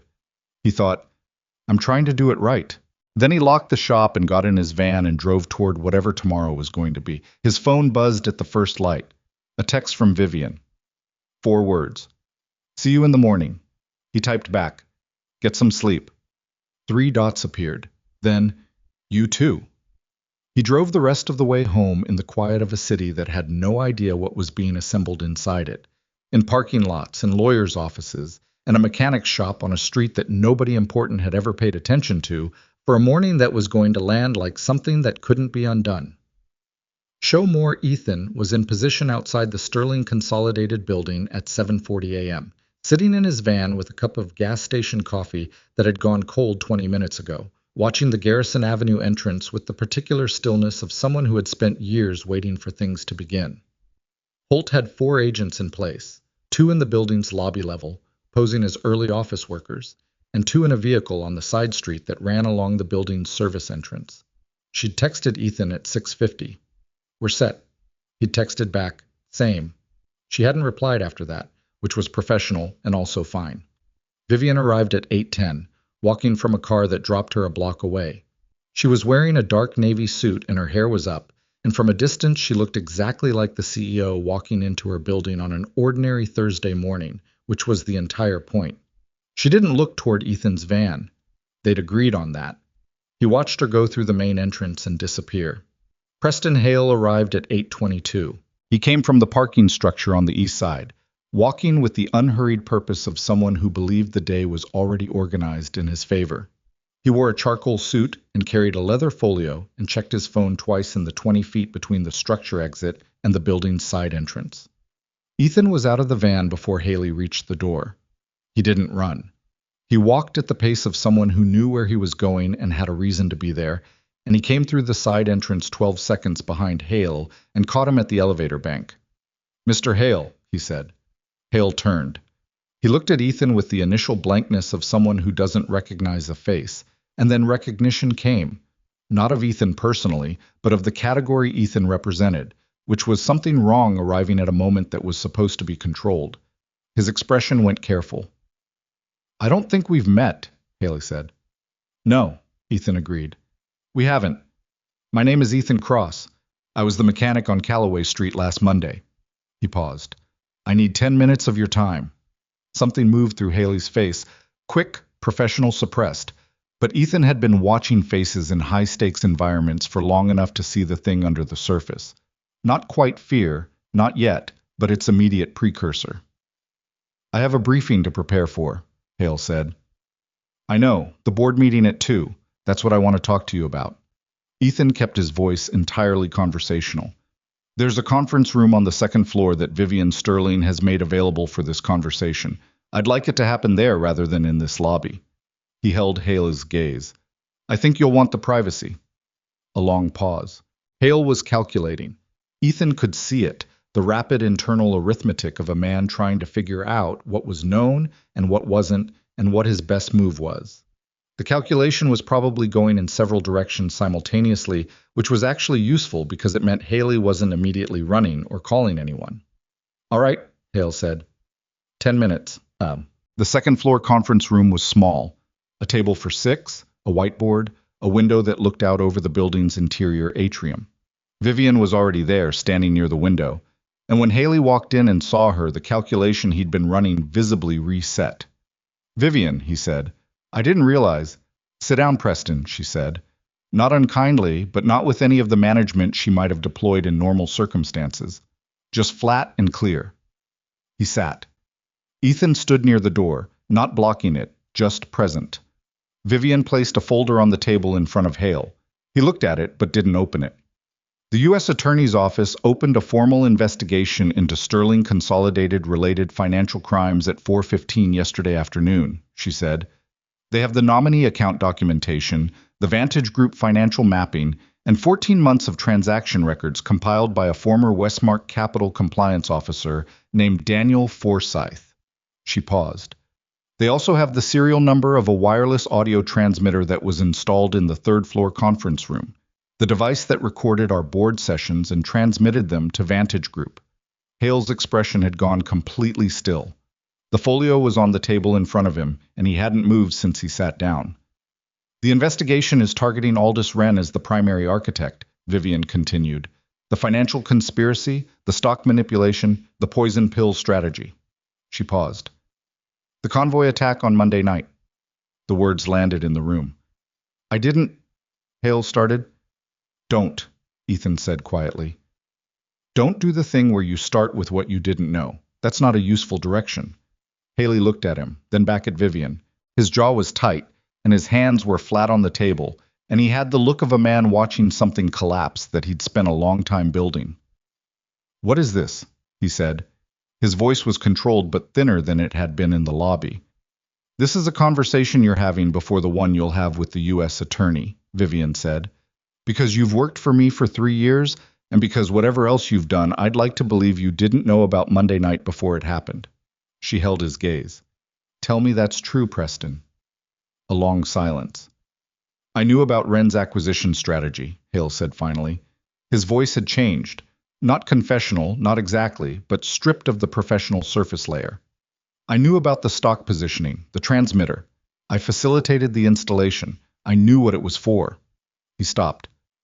I told myself it was information gathering, corporate intelligence, the kind of thing that happens in business and gets cleaned up by lawyers afterward. And Monday night? Vivian said. Another silence. Longer. Wren told me the convoy operation was a pressure maneuver, he said. I didn't know what that meant in specific terms. I convinced myself I didn't want to know. He looked at the table. I gave Vantage the route confirmation because Wren told me it was for a secondary surveillance operation, documentation of your movements. He paused. When I saw the news, He stopped it again. I told myself it had gone wrong, that it wasn't supposed to go that far. The room was very quiet. Vivian looked at him for a long moment. Ethan couldn't read exactly what was in her expression. Not forgiveness, not fury, something more complicated than either, the face of someone who had known a person for years and was now holding two entirely different versions of them simultaneously and finding that they both fit. The U.S. Attorney has a cooperation framework, Ethan said. Full documentary corroboration of the Wren operation, testimony on the Vantage arrangement, and the convoy route. In exchange, the prosecution focuses on the architects. He paused. You're not the architect, Mr. Hale, but right now the evidence connects you to enough of it that you'll be treated as one unless you're something else. Hale looked at him. And what am I supposed to be? A witness, Ethan said. The silence that followed was the kind that meant actual thinking rather than resistance. Ethan had learned to recognize the difference a long time ago in rooms a lot less comfortable than this one. Haley looked at Vivian. I'm sorry, he said. I know it doesn't fix anything. No, she said. It doesn't. I know. She picked up her phone and called Patricia. He's ready, she said, and hung up. Patricia arrived with a federal agent named Driscoll, who was polite and professional and read Haley his rights in the same tone someone might use to explain a warranty process. Hale went with them without drama. At the door, he turned back and looked at Vivian once more, with an expression that Ethan thought contained several things that had no clean names, and then he was gone. Vivian stood at the window after the door closed. Ethan watched her. Are you all right? He said. I've been better. She didn't turn around. I've also been worse. This week specifically. He almost said something and then didn't because she wasn't asking for anything. She was just occupying the moment. And he'd learned in 4 days that she needed room to do that. After a while, she turned around. Ren, she said. Holt's team picked him up at his home at 7 this morning, simultaneous with us being here, so he couldn't be reached for a warning. He paused. 3 other board members are being interviewed this morning. 2 of them were aware of the stock positioning. Whether they knew the operational side is what the investigation will sort out. She absorbed this. My board, she said quietly. Yeah. I have to reconstitute a board. Eventually. Today I have to walk into that meeting and tell the shareholders that the board they thought they had was not the board they actually had. Vivian, he said. She looked at him. You also get to walk in there as the person who figured it out, he said. That matters. She held his gaze for a moment. Don't make it sound heroic. It's a mess. It's both, he said. It's a mess you walk through without running. That's worth something. She looked at him for another second, and then something in her expression shifted slightly. Not softening exactly. She wasn't the softening type, but something in it became less defended. Come to the board meeting, she said. I'm not a shareholder. You're my security consultant, which is a real position that I'm formally offering you right now, in this room, if you want it. She paused. Not as a favor. As a structural arrangement that makes sense, on compensation that is not negotiable downward, because I've seen what you can do and I know what that costs, and I'm not going to insult you by undertreating it. He looked at her. I still have a shop, he said. The shop stays if you want it to stay. The security role is separate. She kept his gaze. You told me on Monday night that you don't like what you saw on Callaway Street, that people with the capacity to build what Ren built are operating in this city, and that matters to you. She paused. I run a company with assets and operations in 11 cities. This is not going to be the last time someone tries something. You're making a business case. I'm making an honest case, she said. Those are usually the same thing. He looked at her for a long moment. He thought about Lily's math homework, and Mrs. Aldred, and the alternator that still wasn't fixed. He thought about the shop, which he genuinely loved in the way that people love work, that keeps their hands busy when their heads are too full. He thought about the fact that 4 days ago he'd been crouched behind a rusted pickup with a tire iron and nothing more, and had walked into something that turned out to be considerably larger and more complicated than it initially appeared. He thought about the fact that he'd been good at it in a way that he hadn't expected to feel again. I'll think about it, he said. That's all I'm asking, she said, which was probably not entirely true, but was a reasonable place to leave it. The board meeting that afternoon was, by any measure, extraordinary. Vivian walked in 20 minutes late, which was unlike her and was deliberate, allowing time for the room to settle into its rhythms and for the people in it who didn't yet know what had happened that morning to become comfortable with their assumptions. There were 14 people in the boardroom when she arrived. 3 chairs were empty. The board members who were currently being interviewed by federal agents. Aldous Wren's chair was empty. Preston Hale was not present. She stood at the head of the table and she didn't sit down. She spoke for 31 minutes without notes. Ethan stood in the corridor outside the glass-walled room and watched her through the partition, watched the faces of the people at that table as she laid out, methodically and without performed emotion, the full structure of what Wren had built, and how long it had been operating, and what the convoy attack on Monday night had actually been. He watched the shock move through the room in waves, the different kind of shock on different faces, genuine horror on some, a specific pale stillness on others that told its own story about what they'd known or suspected. He watched Vivian stand in front of all of it and not flinch. She was not a perfect CEO in that room. She stumbled once over the detail about the poison pill provision, had to correct herself on a date, pressed her hand flat on the table, at one point when she was talking about Torres and Dellums and the others from the convoy in a way that wasn't professional but was human and true. She didn't pretend it had been clean or that she'd seen it all coming. She told them what she'd found and how and with whose help and what it meant for the company going forward. At the end, she said, "I understand if there are members of this board who want to call for a confidence vote. Given what's happened, that's a legitimate response." She paused. "But I'd like to finish what I started here before anyone else gets the chance to finish it for me." The vote that followed was 11-0 in favor of her continued leadership. The 3 empty chairs were not counted.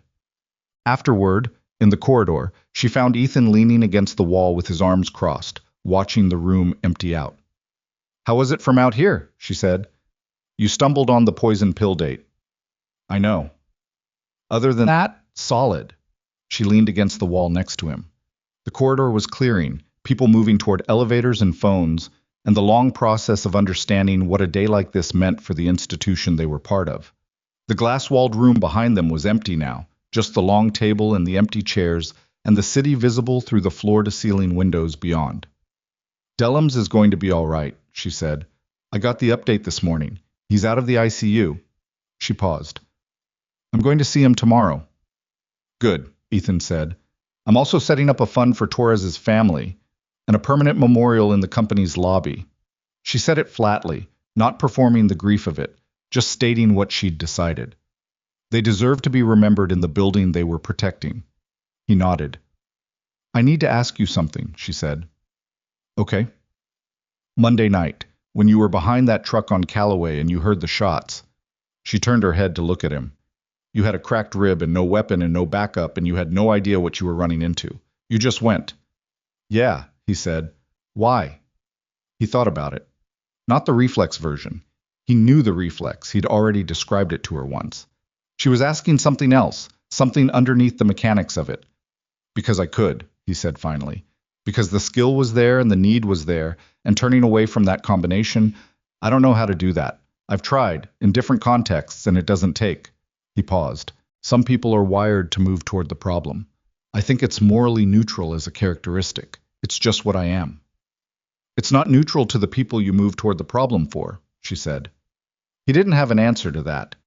She looked back at the empty room. "I want to meet your daughter," she said. He looked at her.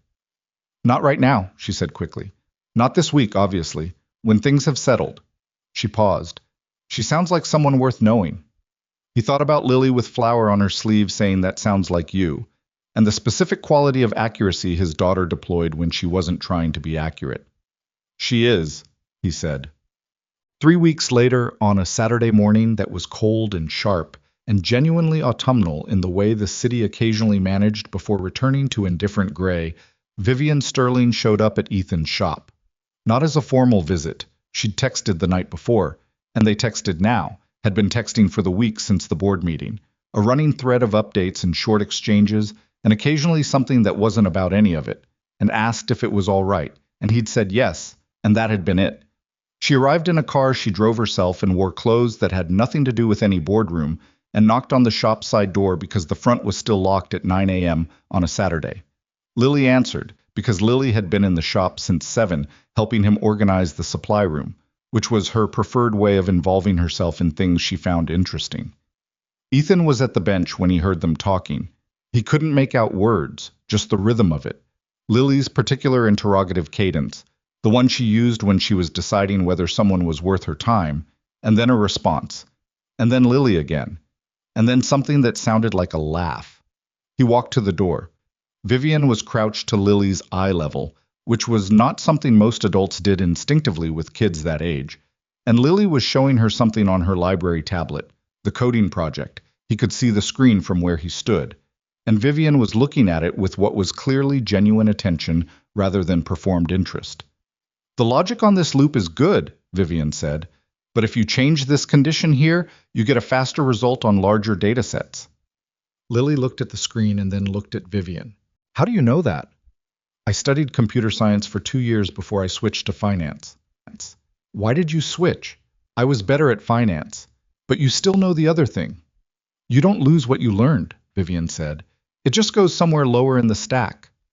Lily considered this with the gravity it deserved and then looked up and saw Ethan in the doorway. She knows coding, she said, with the tone of someone delivering a verdict. I heard, he said. Vivian stood. She looked at him with an expression that had something easy in it.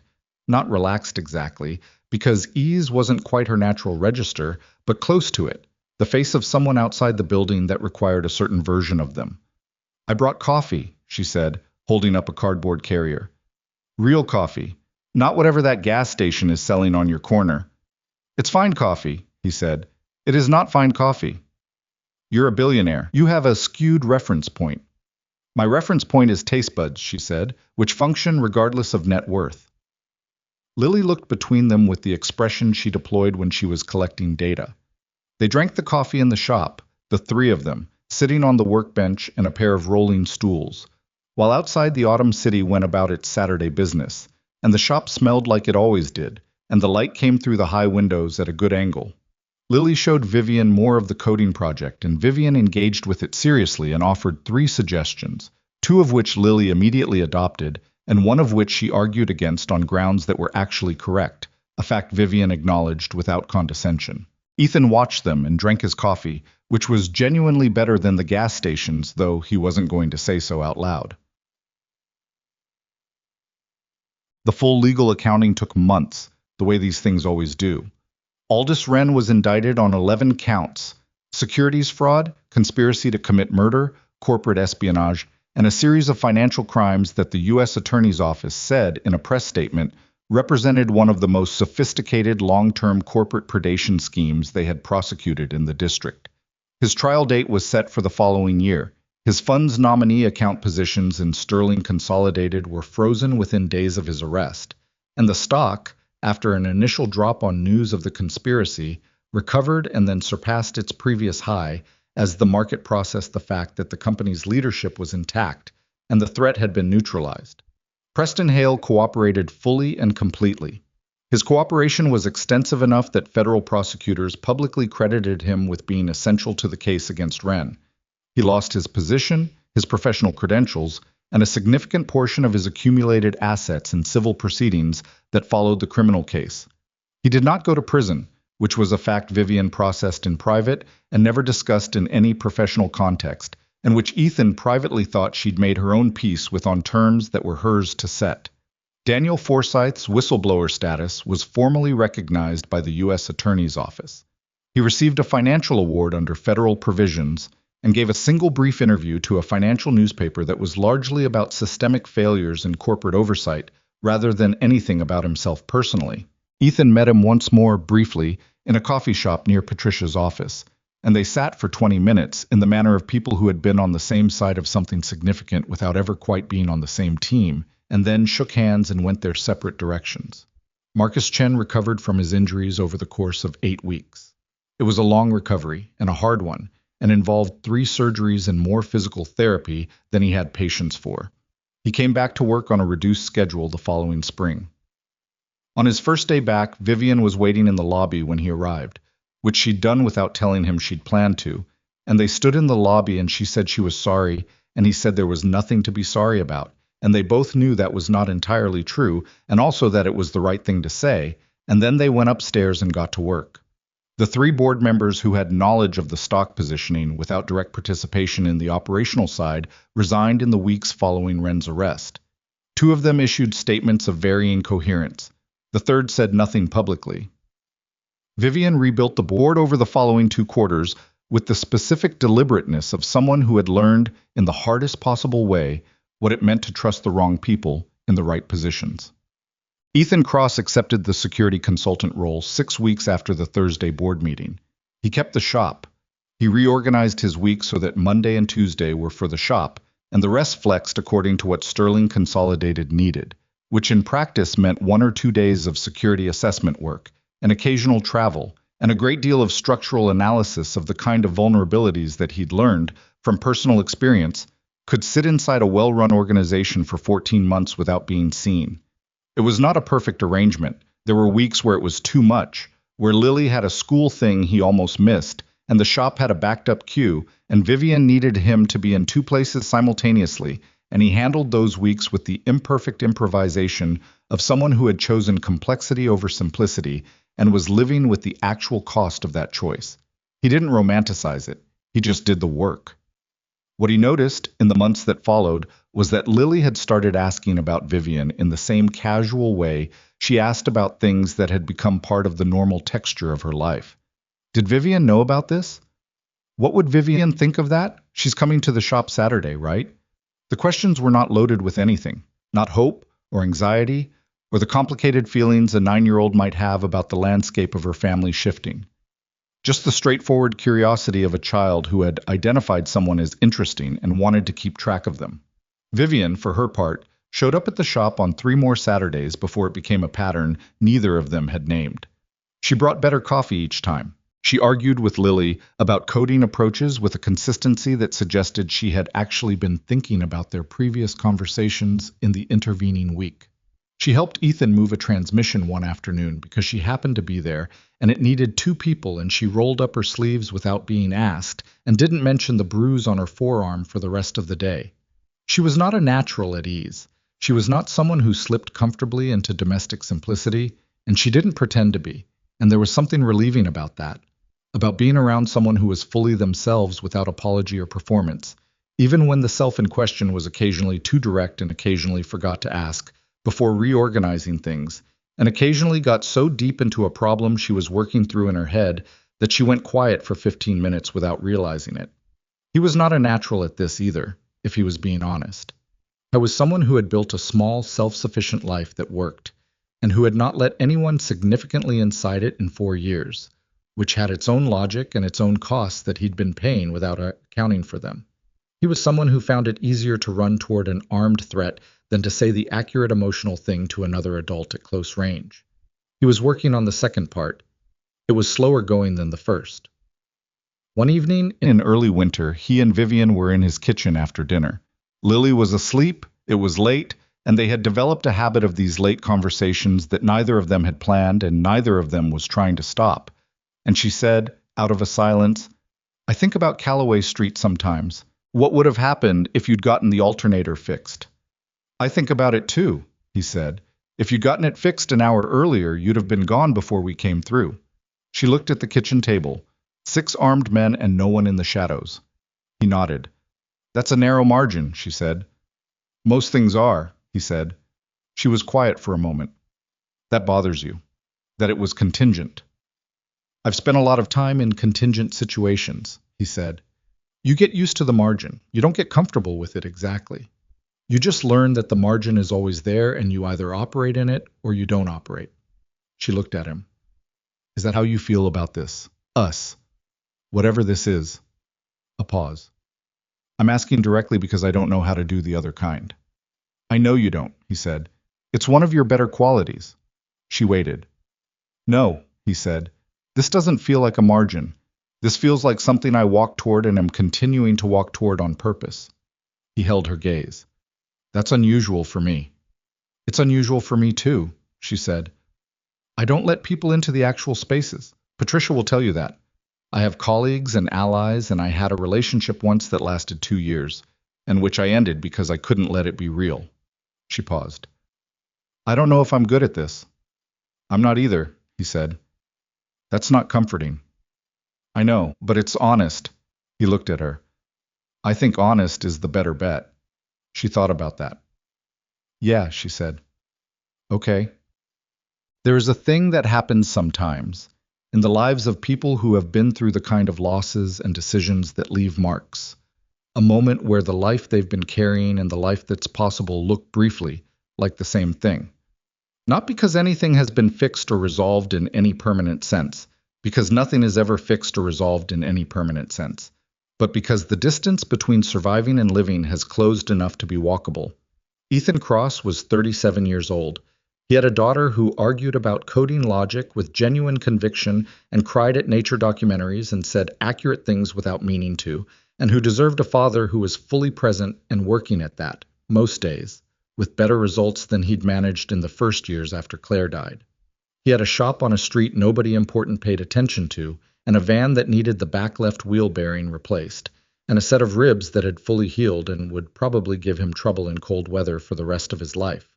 He had a woman who showed up on Saturdays with better coffee and fought with his daughter about algorithms and didn't perform emotions she wasn't having, and had stood in front of a boardroom that had been half built on her betrayal and finished her sentence anyway. He was not a hero. He had walked toward something dark on a wet street because he couldn't do otherwise, and then he had done the work. And the work had been hard and imperfect, and involved cracked ribs and cold coffee, and late nights cross-referencing financial documents he only half understood, and one moment in a parking structure where he genuinely didn't know if what came next was going to be manageable. He had managed it, imperfectly and with help, and with the specific grace of people who show up when the shape of the thing requires it. A lawyer who drove through the rain without questions, a contact who worked through the night, a whistleblower who had waited 14 months for the right moment, a daughter who said, "You're here, but you're also somewhere else, stay here." The world does not sort itself into the deserving and the protected. Ethan knew that. He'd known it since long before Claire, since the first time he understood what his skills were actually for and what they cost. What he'd learned since, slowly, in the years of ordinary life and school drop-offs and bad alternators, was that the protection you could offer, specific and limited and real, was worth offering anyway. Not because it fixed anything permanent, because the person in front of you was in front of you, and the margin was always narrow, and walking toward it anyway was the only answer he'd ever found that he could live with. Outside his kitchen window, the city was doing what cities do at midnight, moving, breathing, full of things happening in the dark that the people in the lit windows couldn't see. It was the same city it had always been. He was not the same person. That was enough. More than enough. It was in fact everything that mattered.